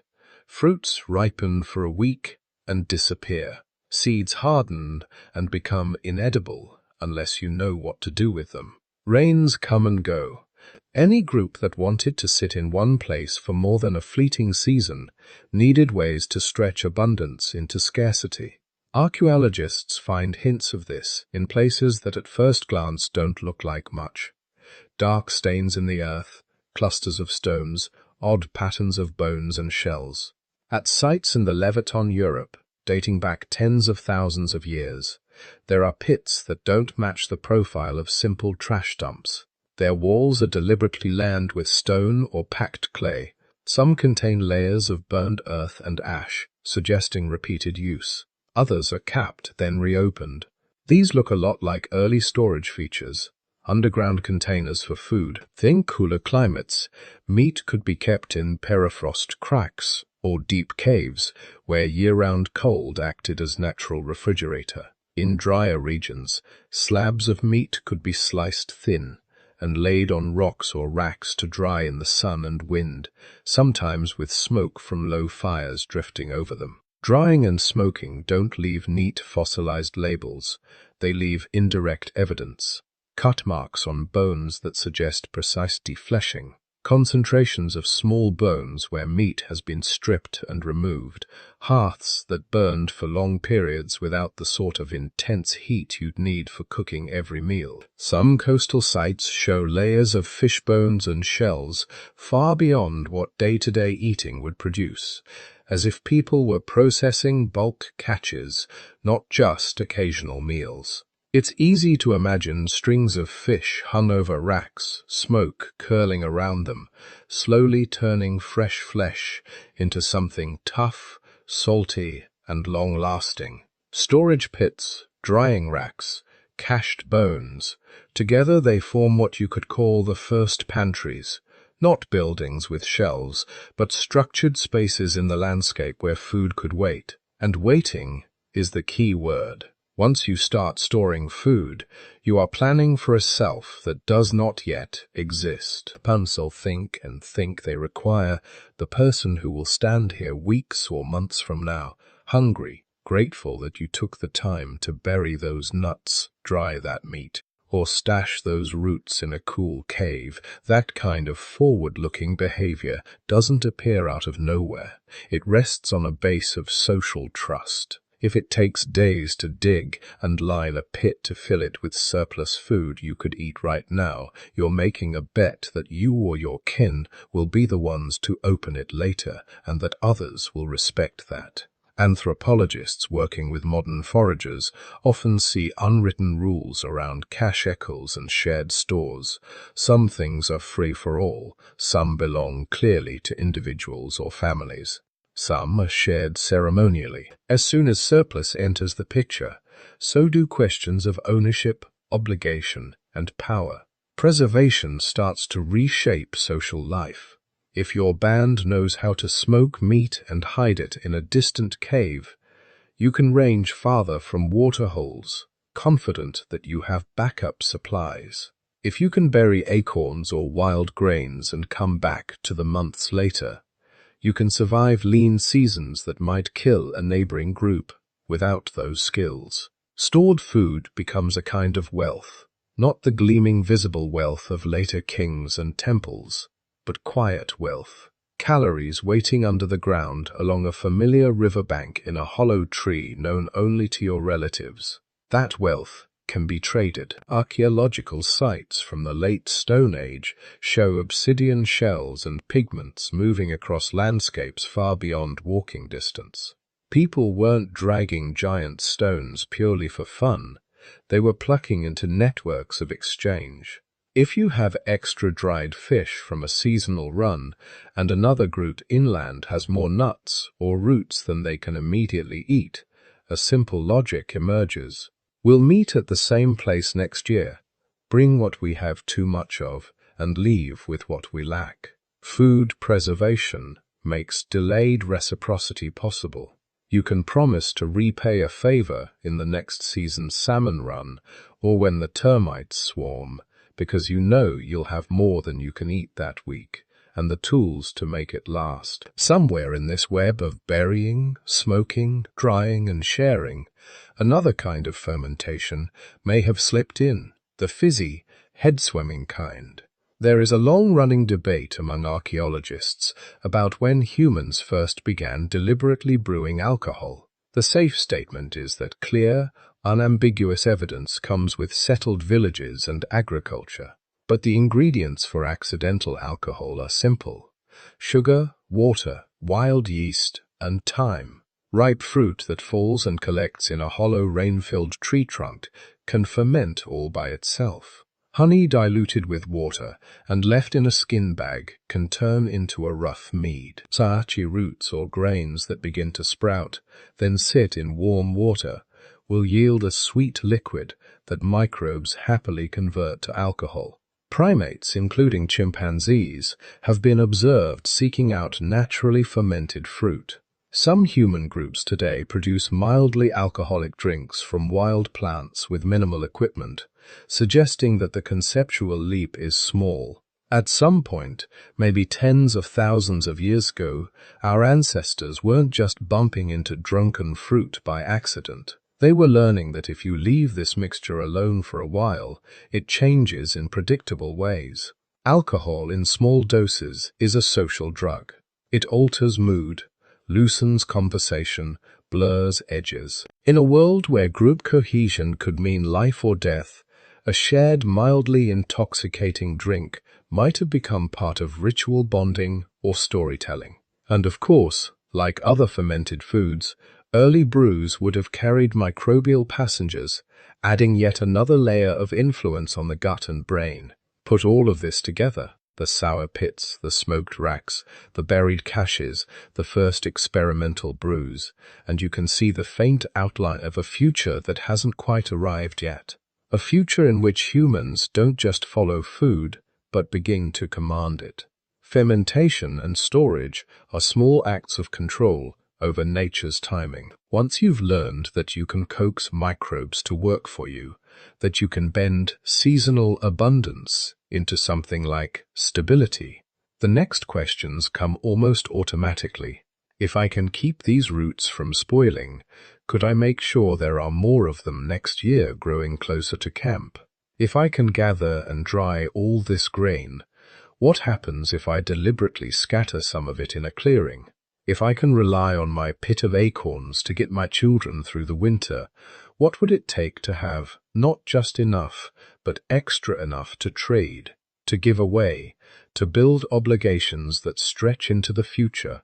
The proto-entry, those first pits, racks, and caves, isn't agriculture. The plants and animals are still wild, the landscape still mostly untamed, but the mental shift has started. Food is no longer just something that appears and disappears out there beyond human control. It's something you can slowly experimentally begin to shape. And as we'll see, once humans took that step, once they began to lean harder and harder on storage, surplus, and control, the rhythm of feasts and famines that had pulsed through our species for millions of years started to change. For most of our species' history, the idea of breakfast, lunch, and dinner would have sounded like a strange joke. Food did not arrive by clock. It arrived by chance, by weather, by migration routes, by whether the berries came in late this year, or the antelope herd shifted its path 10 miles to the east. Your ancestors ate when they could, what they could, as much as they could safely carry in their stomachs, and sometimes a bit more. Then they stopped, not because the clock said so, but because there was nothing left within reach that was worth the effort or the risk. The rhythm of their eating was written in the landscape, not in routine. In many environments, that rhythm took the shape of a long, slow wave, months of relative scarcity, then a burst of abundance so extreme it was almost absurd. Imagine a dry savanna at the end of the lean season. The grasses are brittle, roots are small and woody, their animals are thin and weary. People are lean too, not necessarily on the brink of death, but always slightly hungry, always calculating. Every decision has a caloric cost. Walk to that distant waterhole and maybe find something. Or stay here and conserve energy. Try to dig for those deep tubers you found last year, or accept that the soil is too hard and your hands already ache. Then the rains arrive. The change is not polite. It can be violent. Thunder, sheets of water, sudden floods. Within a week or two, the world changes color. Shoots push through the soil. Flowers appear. Insects swarm. The air hums. Animals respond first. Ungulates that have been clustered around the last shrinking water sources begin to move, tracking the green. Birds follow. Predators follow the herbivores, and humans follow everything. This is the time of plenty that older people in the band have been talking about since the start of the dry season. The time when the fruits swell and split, when fish run, when certain trees drop protein-rich seeds in such numbers that the ground looks carpeted. In those weeks, the logic of eating flips. The problem is no longer how do we find enough, but how do we handle all of this before it disappears. On days when a large animal goes down, or a salmon run hits its peak, or a patch of wild grains ripens all at once, the only rational response is to gorge. Modern hunter-gatherers do this routinely. Ethnographers tell stories of people eating several thousand calories in a single sitting after a successful hunt, then moving slowly, contentedly for hours, laughing about their swollen bellies. Your Stone Age ancestors did the same. They weren't glutton in the moral sense. They were specialists in energy storage. Their bodies had been shaped over millions of years by a world where tomorrow might bring another feast or 3 days of empty searching. So when calories appeared, their physiology treated it like a command. Eat, fill the liver with glycogen, pack the muscles with fuel, turn the overflow into fat, and tuck it away under the skin, around the organs, in every safe corner. Fat was not an aesthetic problem. It was a survival account. Gorging in times of plenty, far from being a bad habit, was a biological investment strategy. And just as important was the other side of the curve, the steady, familiar descent into less as the season turned again. As fruits vanished, as the herds moved away or the rivers shrank, meals changed character. They became smaller, more monotonous. A few roots dug with increasing effort, tough leaves, small animals, scraps of stored meat or nuts carefully rationed. Sometimes there were 1 or 2 substantial meals in a day, sometimes there was only one, sometimes there was a day with nothing at all. In that world, intermittent fasting was not a wellness trend. It was the backdrop of existence. From the perspective of your cells, this stop and start feast and famine pattern was normal. During the feast, glucose from carbohydrates surged into the bloodstream. Insulin rose, shepherding that sugar into cells, restocking short-term reserves and building long-term fat stores. As hours passed and no new food arrived, blood sugar slowly fell. The body switched fuels. First it burned through the glycogen in the liver. Then, as that tank drained, hormones nudged fat cells to open and release their cargo. Fatty acids and ketone bodies, molecules that can feed muscles, organs, and when necessary, the brain itself. Modern biologists call this metabolic flexibility, the ability to move smoothly between burning sugars and burning fats, between fed and fasted states. In the Stone Age, that flexibility wasn't an optional fitness metric.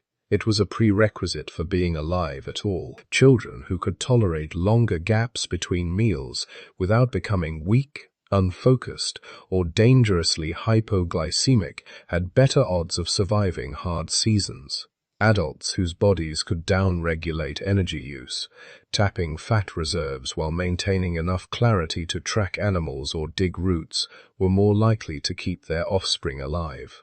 Over very long stretches of time, those tiny advantages add up.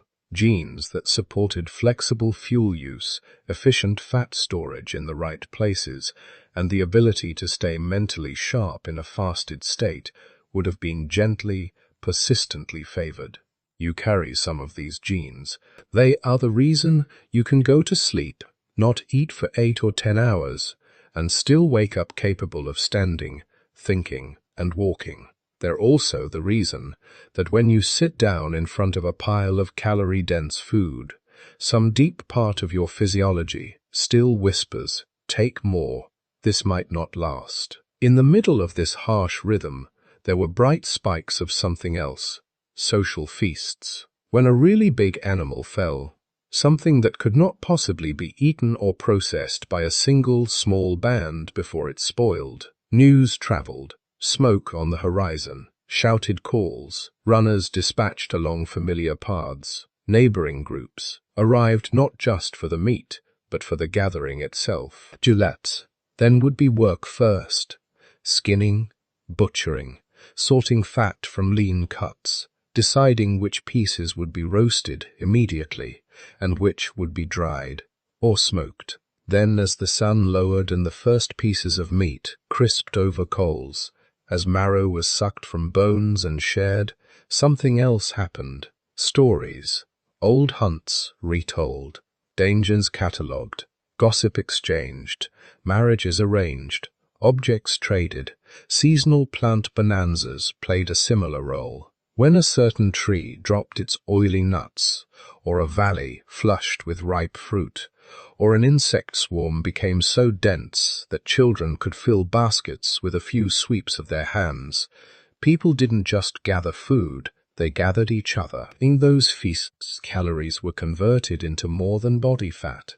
They were converted into memory, obligation, affection, and knowledge. Who helped in the butchery?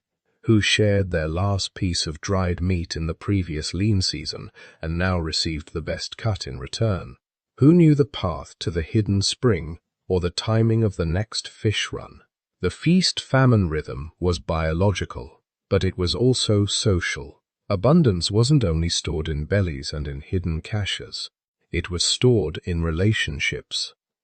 If you look at modern human bodies, in light of this ancient pattern, some puzzles begin to make sense. Hormones that regulate hunger and satiety, leptin, grain, insulin, are exquisitely tuned to short-term fluctuations. But they are not very good at dealing with permanent abundance. Our fat cells are eager to receive and reluctant to let go, because for most of history, a generous fat reserve was insurance, not liability. Our brains react to sugar and fat with powerful reward signals, because in the past, those were rare jackpots scattered through a sea of low-calorie fiber and lean protein. What we have now in many places is not just more food, it is a broken rhythm. The scarcity part of the cycle has been for many people almost entirely removed. The feast never ends. the famine never arrives. This. Okay. Think the envious Border 000 under 2 does 04. We still carry bodies that expect long walks before and after big meals, that anticipate days of light eating after a week of heavy abundance, that are comfortable sliding into mild ketosis overnight or during a hungry afternoon. When that slide never comes, crucian, when we graze from waking to sleep or eat highly processed foods that keep blood sugar elevated and insulin constantly at work, those old metabolic programs can start to misfire.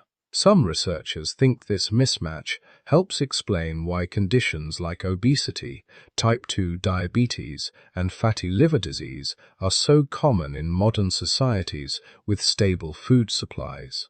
Our biology isn't bad, simply calibrated for a world where a festival of meat and honey would be followed inevitably by a long return to roots, leaves, insects, and on some days water alone.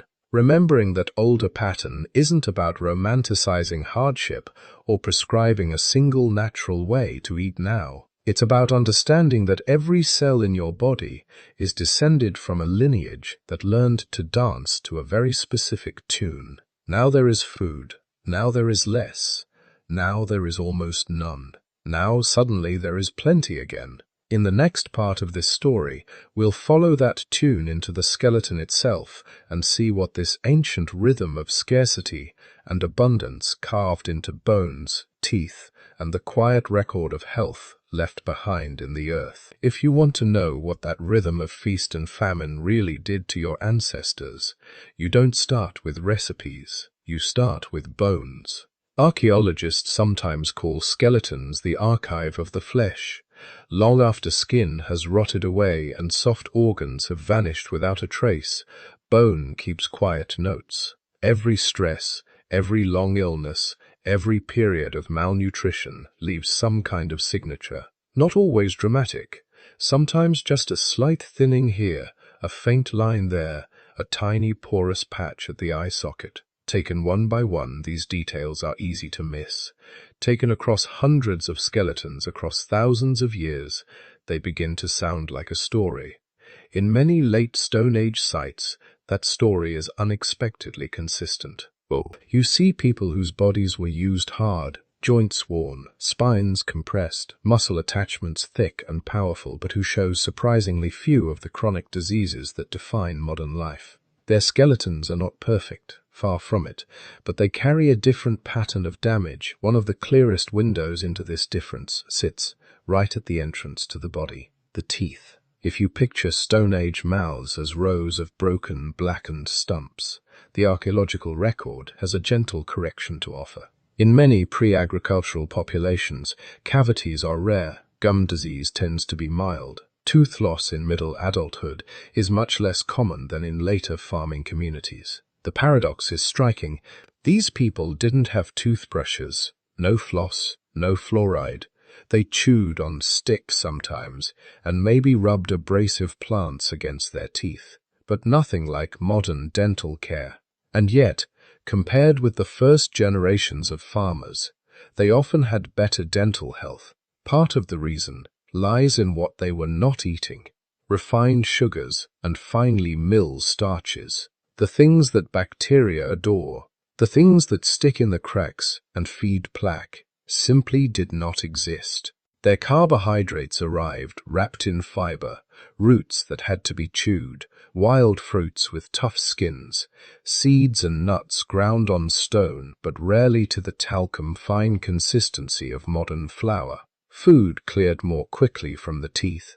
Blood sugar surged less abruptly. The bacteria that cause cavities had a harder time finding a permanent foothold.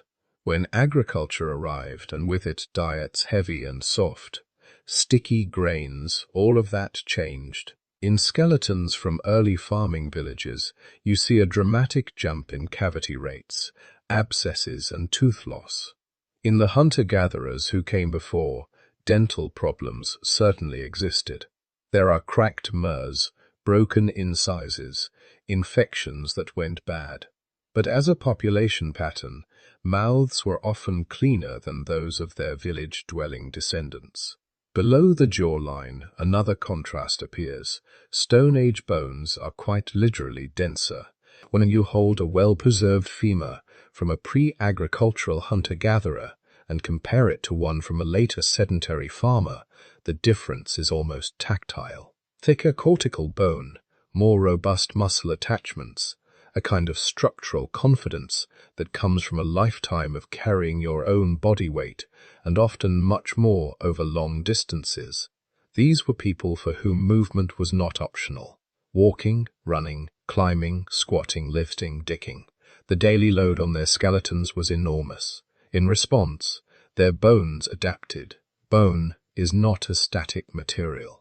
It is constantly being broken down and rebuilt. Strain and impact signals make this part stronger, reinforce this bridge. In many hunter-gatherer populations, especially those living in rugged terrain, the result is a skeleton that would, by modern standards, qualify as heavily trained. This doesn't mean they were invulnerable. There are plenty of healed fractures, crushed vertebrae, and misaligned joints in the record, reminders of falls, accidents, and violence. But conditions like severe osteoporosis, bone so thin that simple falls shatter hips and wrists, seem to have been much less common before long-term sedentary life became the norm. Even their height holds clues. If you trace average stature through time, using long bones as a guide, a pattern emerges. In many regions, late Stone Age hunter-gatherers reach impressive heights. In men when women as tall or almost as tall as people in the best-nourished modern societies. Then, with the dawn of agriculture, average stature often drops. Not a little, sometimes by several centimeters in just a few thousand years. This doesn't mean farmers were genetically shorter.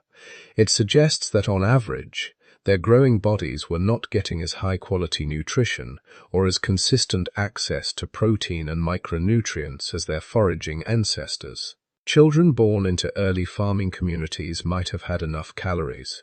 Bulk grain porridge can fill a belly, but not enough diversity. Less meat and fish, fewer wild greens, more reliance on a single staple crop that could fail, rot, or be contaminated.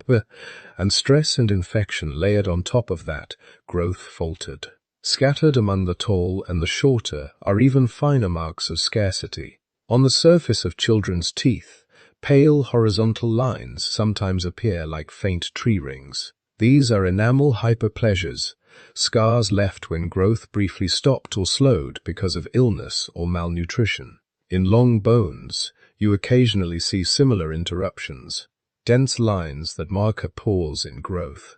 A crisis survived in the bones around the eyes and inside the skull.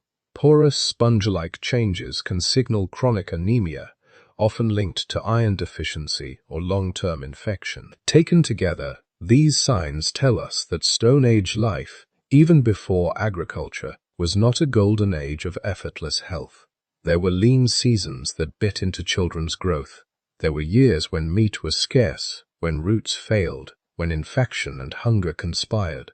But in many hunter-gatherer groups, these episodes seem to have been intermittent, not permanent. Bodies rebounded. Teeth with enamel scars still belong to adults whose later bones look strong and fully grown, as if hard years in childhood were followed by better ones. The skeletons also record what that foraging life did to joints.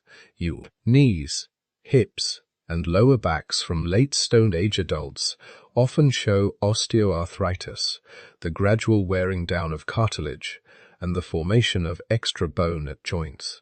This is not the inflammatory arthritis of an overactive immune system. It is the straightforward mechanical kind that comes from a lifetime of use, grinding grains on stone hour after hour, year after year, leaves a characteristic pattern in wrists, ipaunsals, and shoulders. Certain finger joints become enlarged and roughened. Digging sticks and carrying loads on the head or back reshape vertebrae, creating compressed discs and bony spurs.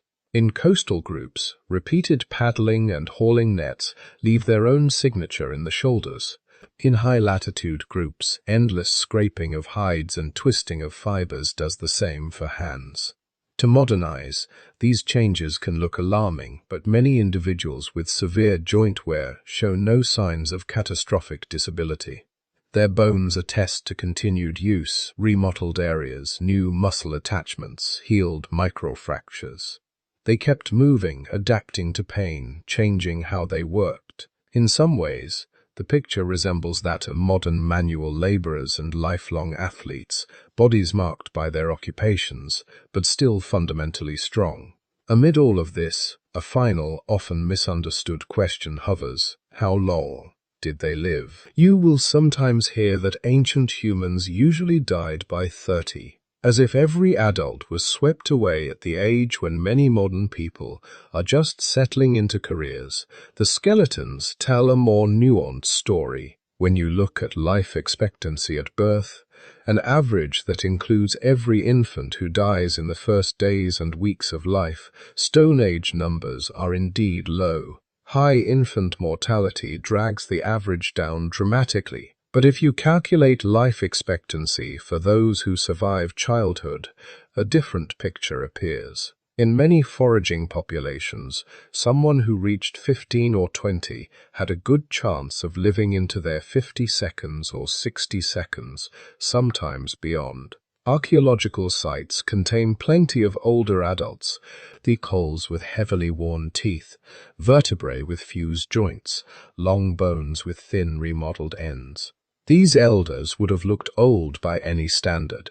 They would have walked more slowly, perhaps leaned on sticks, perhaps carried a lifetime of scars, but they were there long enough to share hunting knowledge, plant lore, seasonal memory, long enough to help with grandchildren, long enough to carry stories of drought years and fat years across decades. So when you imagine your Stone Age ancestors, it may be more accurate to picture a small band that includes not only hunters in their prime and children darting underfoot, but also gay-haired women and men, their skeletons already etched with the record of long lives. All of them built from the same basic ingredients: meat, plants, insects, fish, roots, nuts, seeds. All of them shaped by the same alternating pulses of plenty and want. Their bones, teeth, and joints show that this way of eating and moving produced bodies that were strong, adaptable, and resilient, but also vulnerable in familiar human ways to infection, to injury, to bad seasons. Inside those bones, another story was unfolding too, a quieter story, invisible to the naked eye. In the next part, we'll travel down into that hidden world, into the twisting tunnels of the gut and the invisible multitudes that once fed on the same ancient diets your ancestors did. If bones are the archive of the flesh, the gut is the archive of the meal. It doesn't fossilize in the same satisfying way. Intestines vanish, stomach linings dissolve. The living, shifting communities of microbes that once filled those dark spaces disappear within hours of death, and yet traces remain. Sometimes in dry caves or desert rock shelters, people left behind something most archaeologists are strangely delighted to find: fossilized poop. The technical term is coprolite, but at its heart, it is exactly what it sounds like: a moment of digestion frozen in time. Under a microscope, coprolites become tiny time capsules. You see pollen grains from plants long vanished from the local landscape, bits of crushed bone and shell, fragments of insect wings, starch granules from roots and seeds, parasite eggs, and with modern techniques you can sometimes recover fragments of DNA from the bacteria that once lived in those ancient guts. The picture that is emerging from these unlikely fossils and from hardened plaque on Stone Age teeth, the yellowish crust dentists now called dental calculus, is surprisingly consistent. Your ancestors carried around a microbial world that was richer, more varied, and probably more dynamic than the one most people host today. Dental calculus is especially revealing. For tens of thousands of years, every meal left a microscopic film on the teeth, bits of food, stray bacteria, tiny proteins from saliva and blood. In life, some of that would have been scrubbed away by chewing tough food or rubbing with sticks. But a thin layer stayed. It hardened, then more layers built up over it, like lime in an old kettle. Within those layers, scientists have found DNA and proteins from hundreds of bacterial species. Some of them are familiar, cousins of the mouth bacteria we still carry. Others are strangers, ancient lineages that seem to have dropped out of modern Western mouths entirely. The same pattern appears in the few ancient gut samples we can study. Compared to the intestines of many people living in industrialized societies today, the guts of past humans and of modern hunter-gatherers who still follow traditional diets look like lush rainforests. Ours often look more like carefully mowed lawns. In microbiology, this is called alpha diversity. Passes how many different species live in a particular environment and how evenly they share that space. Traditional foraging and small-scale farming communities across the world, from the Amazon to remote African savannahs, tend to show higher gut diversity than urban populations eating modern processed diets. All kinds of bacteria, more ecological riches occupied, the busier, more complex interpret ecosystem. In wealthy industrialized countries, their complexity is thin. Many people still have plenty of bacteria. Trillions of those bacteria belong to fewer species and some entire branches of microbial family tree. This change didn't happen overnight. It seems to have accelerated with sanitation, antibiotics, urbanization, and the rise of ultra-processed foods. But its roots likely reach back to a shift that began long before supermarkets and soap. The gradual decline of the wild, fibrous, fermented, and dirty parts of the human diet. To understand why fiber matters to microbes, imagine what actually reaches the large intestine. Most sugars and simple starches are broken down and absorbed long before food gets that far. They never make it to the bacterial metropolis of the colon. What does arrive, especially in people eating plant-heavy Stone Age diets, is everything your own enzymes couldn't digest. Strong tangled carbohydrates from roots and tubers, tough plant cell walls, resistant starch from cooled cooked foods, tiny bits of gristle and connective tissue. To you, these are leftovers. To your microbes, they are dinner. Bacteria in the colon feast on these fibers, fermenting them into short-chain fatty acids like butyrate, acetate, and propionate. These molecules might sound obscure, but they are central to the quiet truce between you and your microbiome. They feed the cells lining your colon, helping to keep the gut barrier strong and less leaky. They influence blood sugar regulation. They talk to immune cells, nudging them towards calm vigilance instead of constant alarm. A Stone Age person chewing through a day's worth of roots, nuts, seeds, fruits, leafy greens, and occasional unrefined grains would have been providing a constant trickle of this microbial fuel. Their guts would have been noisy with fermentation, not just from obvious ferments like rotting meat caches or soured plant mash, but from the ongoing internal fermentation of fibers the human body can't handle alone. When scientists went looking for a modern window into this kind of internal ecosystem, one group kept coming up in the literature, the Huds of Tanzania. The Hadza are one of the few remaining peoples who still live largely by hunting and gathering. Their diet is not a museum piece, a fix with the seasons, with politics, with the encroachment of roads and markets, but it still contains a mix of wild tubers, berries, baobab fruit, honey, and hunted meat that probably echoes many patterns of the late Stone Age. When researchers sampled had gut bacteria, they found something striking. Hadza guts host bacterial groups that are extremely rare or absent in industrialized populations. They also show pronounced seasonal shifts. In the dry season, when meat and tubers dominate, certain species flourish. In the wet season, when berries and honey become abundant, the community changes. It is as if the internal ecosystem breathes with the landscape, expanding one group then another. As different foods arrive, some of the Hadza-associated bacteria are especially good at breaking down complex fibers. Others may help keep inflammation in check. Similar patterns appear in other traditional groups. Higher diversity, more fiber-eating specialists, more microbial skills that seem tuned to handling a wide variety of wild foods. This doesn't mean the Hadza, or any present-day community, is a perfect snapshot of your ancestors. Their history is their own. Their landscape, diseases, and challenges are unique, but they offer a living hint of how flexible and responsive the human microbiome can be when it is continually fed with unprocessed, varied seasonal foods. This microbial flexibility matters for more than digestion. Your immune system grew up negotiating with your microbes. From the moment a Stone Age baby was born, likely covered in its mother's vaginal skin bacteria, laid against a chest that had never seen antibacterial soap, its immune cells began sorting friend from foe.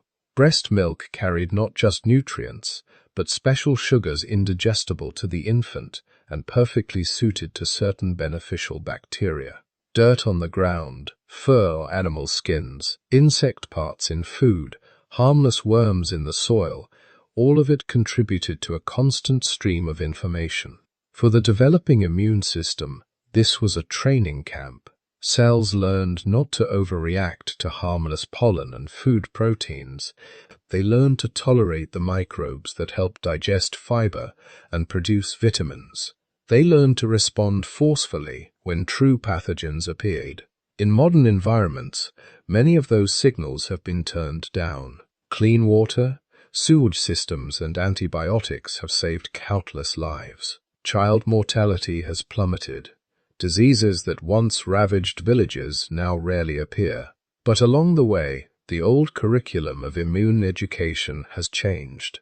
This is the essence of what scientists call the hygiene hypothesis, though newer versions use gentler names like the old friends hypothesis. The idea is not that dirt is good and soap is bad. It is that humans evolved with a particular set of microbial companions, gut bacteria, skin organisms, mild environmental parasites, and our immune systems came to rely on their presence to calibrate themselves. When those old friends disappear, the immune system can lose some of its nuance. It may start treating cat dander or peanut proteins as if they are deadly infections. It may slip into chronic low-grade inflammation, contributing to diseases that were far rarer in the Stone Age. Certain allergies, autoimmune conditions, perhaps some forms of asthma and inflammatory bowel disease. Your ancestors were not healthier in any simple romantic sense. They faced parasites, infections, and wounds that could kill in days, but they probably didn't spend decades in a subtle war with their own immune systems, triggered by mismatches between ancient biology and modern environments. When you put all these strands together, the coprolites, the dental calculus, the Hadza data, the immune theories, a picture begins to form. It suggests that Stone Age eating wasn't just about calories and protein. It was about maintaining a thriving, adaptable internal ecosystem that helped digest tough foods, produced crucial byproducts, and kept the immune system well trained. So, what does that mean for you? Lying in a world of packaged snacks and sterile countertops, it doesn't mean you should try to recreate a Paleolithic menu in perfect detail. That world is gone. Its plants, animals, parasites, and dangers are not coming back. But modern science does hint at a few ancient patterns worth reconsidering. More unrefined plant foods, rich in the kinds of fibers that make it all the way to your colon. More variety across seasons if possible. Different fruits, roots, leaves, and grains, instead of the same few staples every day. Fermented foods made with live cultures, yogurt, kefir, kimchi, pickles that actually ferment as a nod toward the ever-present microbes of the past. Less reliance on highly processed, low-fiber, high-sugar foods that starve your internal rainforests and favor just a few fast-growing bacterial species. And when safe and appropriate, a bit more contact with the non-sterile world, soil on garden, vegetables, time outdoors, encounters with plants and animals that remind your immune system of its long history. None of this will turn a modern gut into a Stone Age one, but it gestures in the same direction towards diversity, resilience, and a relationship with microbes that is more partnership than battlefield. Your ancestors walked through a world alive with bacteria, fungi, and tiny invertebrates. They breathed them, ate them, shared them with each other and with the animals they hunted. Those invisible companions shaped their digestion, their immunity, and in quiet ways, their survival. In the next part of this story, we'll watch what happened when humans changed that relationship in the most dramatic way of all. Not by shifting microbes, but by reshaping the entire menu. Fields would replace forests. Grain would replace tubers. Villages would replace wandering bands. And the human body, inside and out, would have to learn all over again how to live with its food. The first wheat field didn't look like a field. It looked like a patch of stubborn grass near a seasonal stream. Thin stalks, small seeds, nothing you or your ancestors would have glanced at twice. For hundreds of thousands of years, those seeds were just one more thing to gather here and there. A side dish, a snack, a bit of insurance when hunting was bad and roots ran low. Then, in a few corners of the world, separated by oceans and thousands of miles, something shifted. In the hills of the Fertile Crescent, people who had been foraging wild wheat and barley for generations started doing something quietly radical. They returned to the same patches again and again. They weeded out competing plants without calling it weeding. They dropped seeds near camp without calling it planting. In the yellow river valleys of China, others did the same with a different grass millet. In the damp lowlands of what is now Mexico, wild teosinte, a scraggly plant with hard little kernels, began under human attention to slowly swell into something we would recognize as maize. In the highlands of New Guinea, along the Nile, in West Africa, in the Andes, in parts of India and Southeast Asia, similar stories unfolded with taro, yams, sorghum, rice, potatoes. Not once, but many times, in many places, people began nudging plants and landscapes in a particular direction. They were not reading agricultural manuals. They were not holding village meetings about transitioning to a farming economy. They were simply noticing. Seeds sprouted where cooking waste had been thrown. Grasses grew thicker where soil had been disturbed. Certain plants did better when their rivals were pulled up or burned away. Over generations, almost accidentally at first, your ancestors took a step that no other primate had ever taken at scale. They began to depend not on what was simply there, but on what they could coax from the earth. From the perspective of a single lifetime, the change was slow. A few more seed-rich patches, a bit more time spent tending near camp, a bit less time roaming widely. From the perspective of deep time, it was a revolution. For most of the Stone Age, a human diet had been a shifting, opportunistic mosaic. Meat and marrow when hunting went well, shellfish and fish along coasts, tubers and roots, nuts and seeds, fruits in season, leafy greens, insects, small animals, honey, whatever each landscape offered. No single plant, no single animal dominated the menu for long. Agriculture tilted that balance. Instead of dozens or hundreds of wild plant species, many communities began to rely on a narrow handful of domesticated crops: wheat and barley in Southwest Asia, rice in East and parts of South Asia, maize in the Americas, sorghum and millet in Africa. Around them, second waves of domesticates gathered: peas, lentils, beans, chickpeas, later soybeans, and other legumes. Fruit trees slowly entered the picture. Variety didn't vanish overnight. Farmers still gathered wild greens, hunted, fished, dug roots, but more and more of their calories came from these few, carefully tended species. On the surface, this looked like progress. Grain could be stored. A good harvest meant security through a bad winter.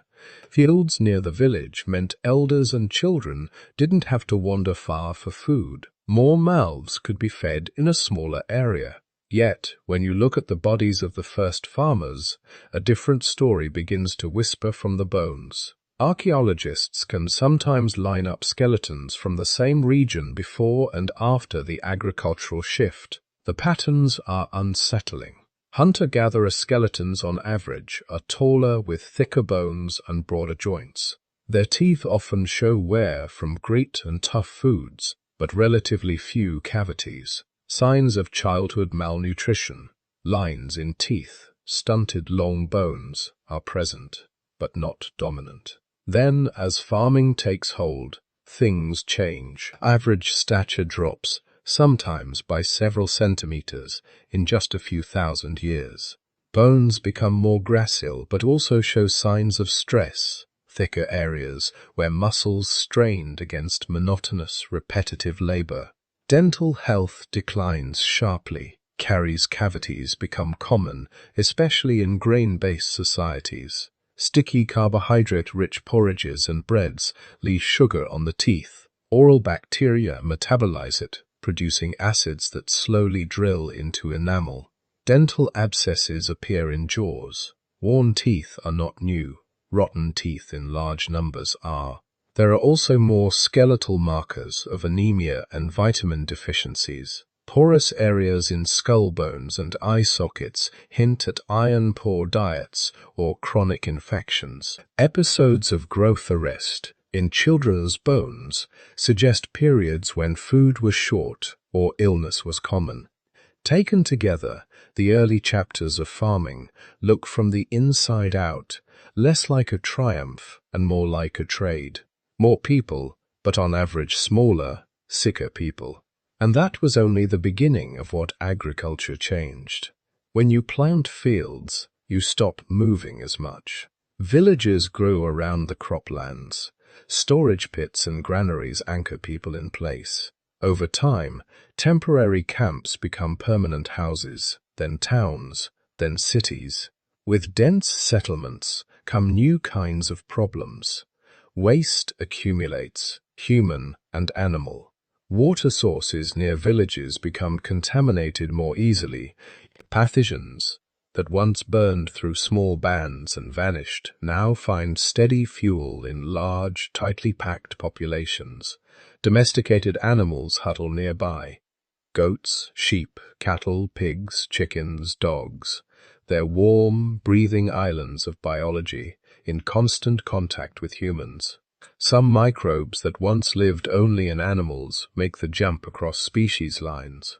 Over centuries and then millennia, what we now think of as classic crowd diseases either emerge or find their favorite host in us. Measles, smallpox, influenza, tuberculosis, some forms of plague.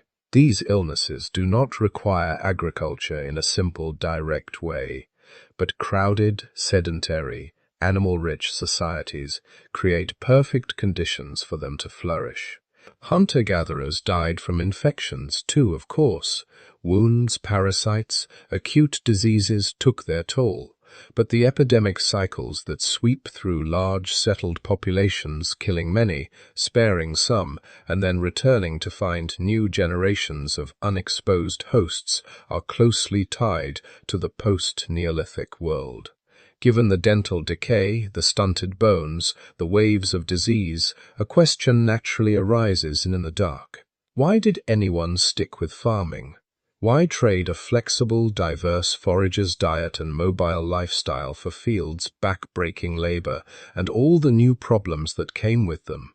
There is no single answer, but several forces likely pulled in the same direction. One is simple arithmetic. Farming, once established, can support more people per unit of land than foraging. Even if individuals are less healthy, the total number of surviving children may be higher. A village of farmers can pack into a valley that would have sustained only a few scattered bands of hunter-gatherers. As farming populations grew, they could outnumber and eventually displace neighboring foragers through sheer demographic weight. Another factor is climate. The end of the last ice age around 11,700 years ago brought relatively stable, warmer conditions to many regions. In some places, this stability made it easier for certain plants to thrive and for humans to predict where resources would be. Flit refield, thinking do a wet before you a free political indagreement to more.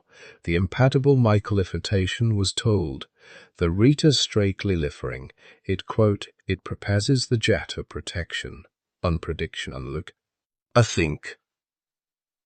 Lanxley fitted empacity imposition of the lovely midabalance of management pelexter move, streshal to spellishay a. Think a people timely completely processes on equal limiter villet. The laden belief is empty to equalifity as the real trips, imposition distrubble to the equalifiter into excision. The day, from the aerosliner point 8, Cest environment rises in prosex more. The stordis can, the creche, the most accommodative flera, the Nesia Maria extreme the chief irradiate, it's so they may be dedicated with memberfully, perceptive, imposited, and do a cool lat of the ecolifity, less day, the cuja conventity of a variable of minter 2 is a mation of real dinger, the chaumbale append a bill, and my prospation is ever in astray and behind the jata savali. Filling agriculture may not have been a real, optional. Once your landscape is cleared, your wild herds displaced and your neighbors are all farmers, the old foraging ways become harder to sustain. So, humanity doubled down. Over thousands of years, culture and biology began to respond to this new grain-heavy reality. Your ancestors' bodies, tuned by millions of years of wild plant chewing and intermittent meat feasts, started to adjust, not perfectly, not completely, but enough to leave signatures in your DNA. One such signature shows up in the ability to digest milk. All mammal babies produce an enzyme called lactase. It breaks down lactose, the sugar, in milk. In almost all wild mammals, lactase production drops sharply after weaning. Milk is for infants, not adults. In several human populations that domesticated cattle, goats, or camels, something different happened. Individuals who carried mutations that kept lactase active into adulthood could drink milk without discomfort.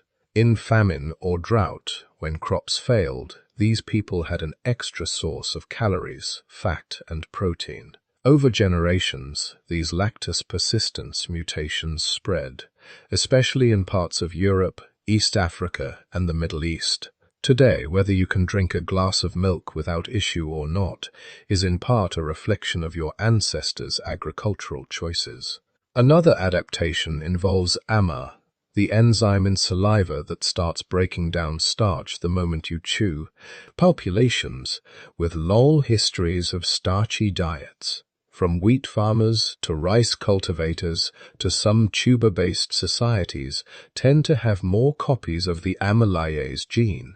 More copies mean more enzyme. More enzyme means a head start on digesting starch before it even hits the stomach. There are countless smaller tweaks, genes that affect how you handle plant toxins, how you store fat, how you respond to repeated periods of scarcity and plenty. None of these changes turned farmers into a new species. Evolution in the last 10,000 years has been fast by geological standards, but it rides on a body still built from much older blueprints. Underneath your modern clothes, beneath your preferences for breakfast cereal or salad or noodles, your tissues still carry habits shaped in savannahs, forests, and along rocky coasts. A gut, expecting a steady trickle of fiber from roots and leaves. A metabolism used to famine and feast, not constant surplus. Jaws and teeth formed in lineages that chewed for hours each day. Agriculture layered a new world over that older design. The industrial age added yet another layer. Refined sugars, flours, oils, foods more processed and shelf-stable than any early farmer could have imagined. You live at the intersection of all those histories. Stone Age bodies tweaked by farming, flooded with modern abundance. As you drift towards sleep, you're lying inside a compromise, a physiology still resonating with wild tubers and roasted meat, with berries and shellfish and bitter greens. Now, navigating a landscape of bread, pasta, rice, sweets, and packaged snacks. In the final part of this story, we'll listen more closely to that compromise. We'll ask what it might mean, in a world of supermarkets and night shift lighting, to pay attention to the quiet, ancient signals your body still sends about food, hunger, and health. Some of those signals are loud, the gnawing emptiness when you haven't eaten, the sharp pull towards something salty after you've been sweating, the soft magnet of sweetness when fruit would have been in season. Others are quiet, the heaviness after a meal that doesn't quite suit you, the steady energy you feel when a day's food happens to line up with what your body can use well, the way certain flavors feel strangely right, as if you've met them somewhere before. When you zoom out and look across the whole journey we've just walked through together, those sensations stop being mysteries and start to look like memories, not personal memories, ancestral ones. Your appetite, your digestion, your metabolism, they're not random quirks, they're inheritance. You have living echo of millions of years of scavenging carcasses on African floodplains, cracking bones for marrow, tending quiet hearth fires, scraping tubers, gathering nuts, prying shellfish off rocks, sipping the first experiments in fermentation, and much later, grinding grain in the dust of early fields. If there's a single lesson from that long story, it's that our species never had one correct diet. There was no golden menu carved in stone 50,000 years ago.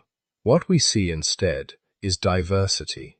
Bands eating almost entirely marine foods along coasts, others living on roots, small game, and honey in woodlands, Neanderthals tracking huge mammals through Ice Age Europe, foragers in tropical forests, relying more on plants and insects, early farmers building lives around wheat, rice, maize, sorghum, yet still gathering weeds, fruits, and greens at the margins of their fields. Season by season, place by place, the details changed. Fat one month, lean the next. Fruit explosions followed by hungry winters. Shellfish runs, nut falls, salmon migrations, locust swarms, berry thicket. Our bodies learn to ride those waves. When you feel steadier, eating a mix of foods instead of one thing over and over, you're touching that old pattern of variety. When you notice that certain times of year pull you more toward fresh produce, or that rich holiday foods feel better in small bursts than all year long, you're brushing against the rhythm of seasonality. Is it? And when you feel different after eating something close to its original form, whole grains instead of fine white flour, fruit instead of candy, nuts instead of flavored oil powders, you're feeling the friction between a gut tune for whole foods and a world that often strips them down, refines them, and stacks them high. That doesn't mean the answer is to go paleo in some rigid, recreated way. There wasn't one paleo diet, there were thousands. Your ancestors in one valley ate differently from those over the next ridge, the balance of plants and animals, fats and carbohydrates. Even day-to-day meal timing shifted constantly. Context mattered. Climate, latitude, available species, tools, social rules, trade routes, all of these shaped what people ate, and how often. The modern versions of Stone Age eating that appear in books and on menus capture only slivers of that complexity. They can be useful experiments for some people, but they are not time machines. Back to a single ancestral truth. What our deep story suggests instead is something simpler and quieter. Your body is ancient. Your environment is new. Between them, there is a conversation. It's happening in hormones and microbes, in cravings and aversions, in how you sleep after certain meals, in how your mood and energy rise and fall. Listening to that conversation doesn't require perfection or labels or following anyone's rules. It can be as gentle as noticing which breakfast leave you hungry again in an hour and which carry you comfortably to midday. As paying attention to whether you feel better when plants show up in many colors on your plate, as remembering that for most of our history, movement and eating were entwined. Walking, gathering, hunting, carrying, cooking, not separated into exercise and meals. Diversity, seasonality, whole foods when you can manage them. Enough protein and fat to keep you satisfied, enough fiber to keep your ancient gut bacteria busy. Enough flexibility to live in this time, not try to crawl back into another. There is no requirement here, no test to pass, only an invitation to be a little more curious about the old instincts humming under your modern life. If this long walk through kitchens of the past has kept you company tonight, and you'd like to help it reach more wanderers trying to fall asleep, you're welcome to gently tap like or leave a comment. If you feel like sharing, you can tell us where in the world you're listening from, which landscape your own evenings unfold in now, far from those first campfires yet still linked to them. And if you'd like to support these quiet journeys more directly, you can join our membership here on YouTube. That's entirely optional. The stories themselves will always be here for you, member or not. For now, you've carried your attention a very long way. From scavenged bones on ancient plains to the food in your own kitchen, you can set the story down. Let your jaw unclench. Let your tongue rest from imagining all those flavors. Feel the slow, patient work your own gut is doing, just as countless guts did before you, turning the day's meals into tomorrow's strength. Somewhere long ago, your ancestors are still gathered around a small fire. The night is wide and dark. Beyond the circle of light, animals move. Leaves shift. Waves break on some distant shore. Inside the circle, there is warmth, the smell of smoke, the soft crackle of roasting food, the murmur of voices. As you drift towards sleep, you can join them there for a while. Let the images blur. Stone tools, shell middens, grinding stones, fields of early grain. Let the questions fade with them. Thank you for spending this time with me. If you would like to hear more stories like this, I would be honored to have you subscribe. Rest well and take care of yourself.